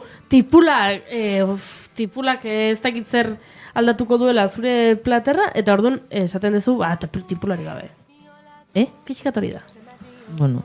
Menu infantil. Menu infantil. Moda hau nobedadek jartza janariai. Inoiz izazki gustatu. Zuek Valentzian jaio izan bazinate, paeiarekin izango zinetek. Eskuak ondoratu, ez gaitezen ondoratu, ta eskuak ondoratu. En fin, nik uste gauzak garbi geratu direla, badago hemen jendea, bizitzan okerta diena eta listo. Baina, nik beste mundua dago hemen, tortilla hori lehorra baino lehorrago, pixkat mazakote, pixkat norbaiti aurpegira bota da dumba mine egingo luken horitakoa, edo daiola. Nire ez da daiola. Xabi mazakote, Xabi da mazakote. Urrengo egunekoa, hobena. Nire ez. Berotu gabe hotza? Baina orduan mazakote xamarra, ez? Bai. Hotza mazakote ulertzen dut lotura hori. Baina momentuan egin da balin bada, daiola. Eta daiola egiteko june, trukoa? Gutxin. Ez, gorringo bi gehitu. Zuek nola egiten duzu? Gehiago gehitze dituzu? Bai. Arrautzak baino? Bai, zuek proportzionola egiten duzu. Nik ez patata txiki xamarra balin bada, 6 patata, 6 arrautz izango zen logika bat, ez? Gutxo era. Ba, horri, 2 gorringo gehitu. Eta, beste truko bat, daiola... Barkatu eta tipula? Tipula, zalantzari, baina eski tipula implizito dago. Ez eso? Patatar ez dut esan. Gatza ez da. Ba, izan dut. Zei arrautz. Behin, patata eginda dagoela, bere olio eta bere tipularekin, ja pixkate osatuta dago, patata hori, bol batean, arrautzarekin nahasten utzi 15 minutuz. Hori da oso garrantzitsua. Eta, nahasterako orduan ere, guk, ez da, nik uste txikitan ikasi genula arrautza irabiatzen batitzen, ez da, pla, eta gero geratzen hor likido, ez, arrautza egin behar dira, nahastu, baino ez irabiatu. Eitu lertzen dira zuen. Baria bat balin baduzue, nahastu, pixka baino, gera dadila heterogeneo xamar, gorringoa eta zuringoa, pixka nahastu da, baina oraindik badu ezati batzuk naranjauak daudenak, eta hor dago puntua. Bazpare, galdera bat iritsi zaigu, dela Xabi, urrengo guneko tortilla den goizeko 6 parrandatik bueltan. Ez, beranduago. Goizeko 6 parrandatik, lente jotzak ere ondo sartzen dira, barkai. Nik ez daukatu horre asko esateko, baina ni guztiaren zale. Bale, minutu terdi falta zaigu gaurko saioa agurtzeko, ez dakit ez da bai askoz gehiorako ematen digun margena. Goiuri? Nik ez dago. Hemen, benetan, ez da bakarra egongo litzake, eta izango litzake orain esaten badidazue, supermerkatuko patata tortilla prekozinatu hori goxoa daudela. Hor, nire muga... A ber, goxoak ez daude. Txarraz dago. Hori da, txarraz dago. Ondo jaiz, argita ondo jaiz. Baina hor dago, txarra egon edo ona egon. Bat da, aldajan, bai. Ona dago, txarra, ez. Eta badago, esango ez dudan, eta inoiz onartuko ez dudan, supermerkatu marka batek egiten du patata tortilla bat, txoixoa sartzen diona patata tortillan, bastante epic dagoena, tipiko mendian edo olako egoeretan jateko. Bakizu zertaz ari nahi zen ez da, Xabi? Bai. Ados daude edo ez? Ez? Epa! Estipula eta ez da txoixoa ere. Tortilla patata. Joago gara orain, ez da? Orain txegoaz baserri tabernara patata tortilla jatera, Ainoak egiten duen patata tortilla jatera joango gara segitza.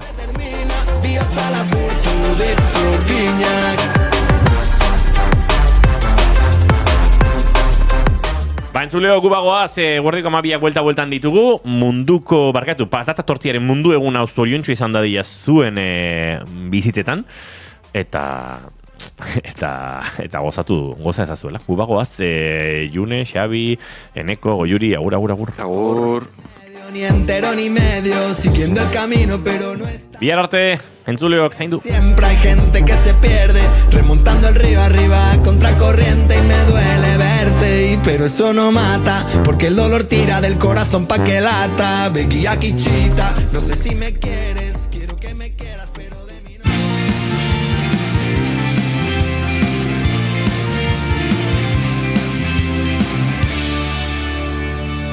Keep calm and bigarren kafea.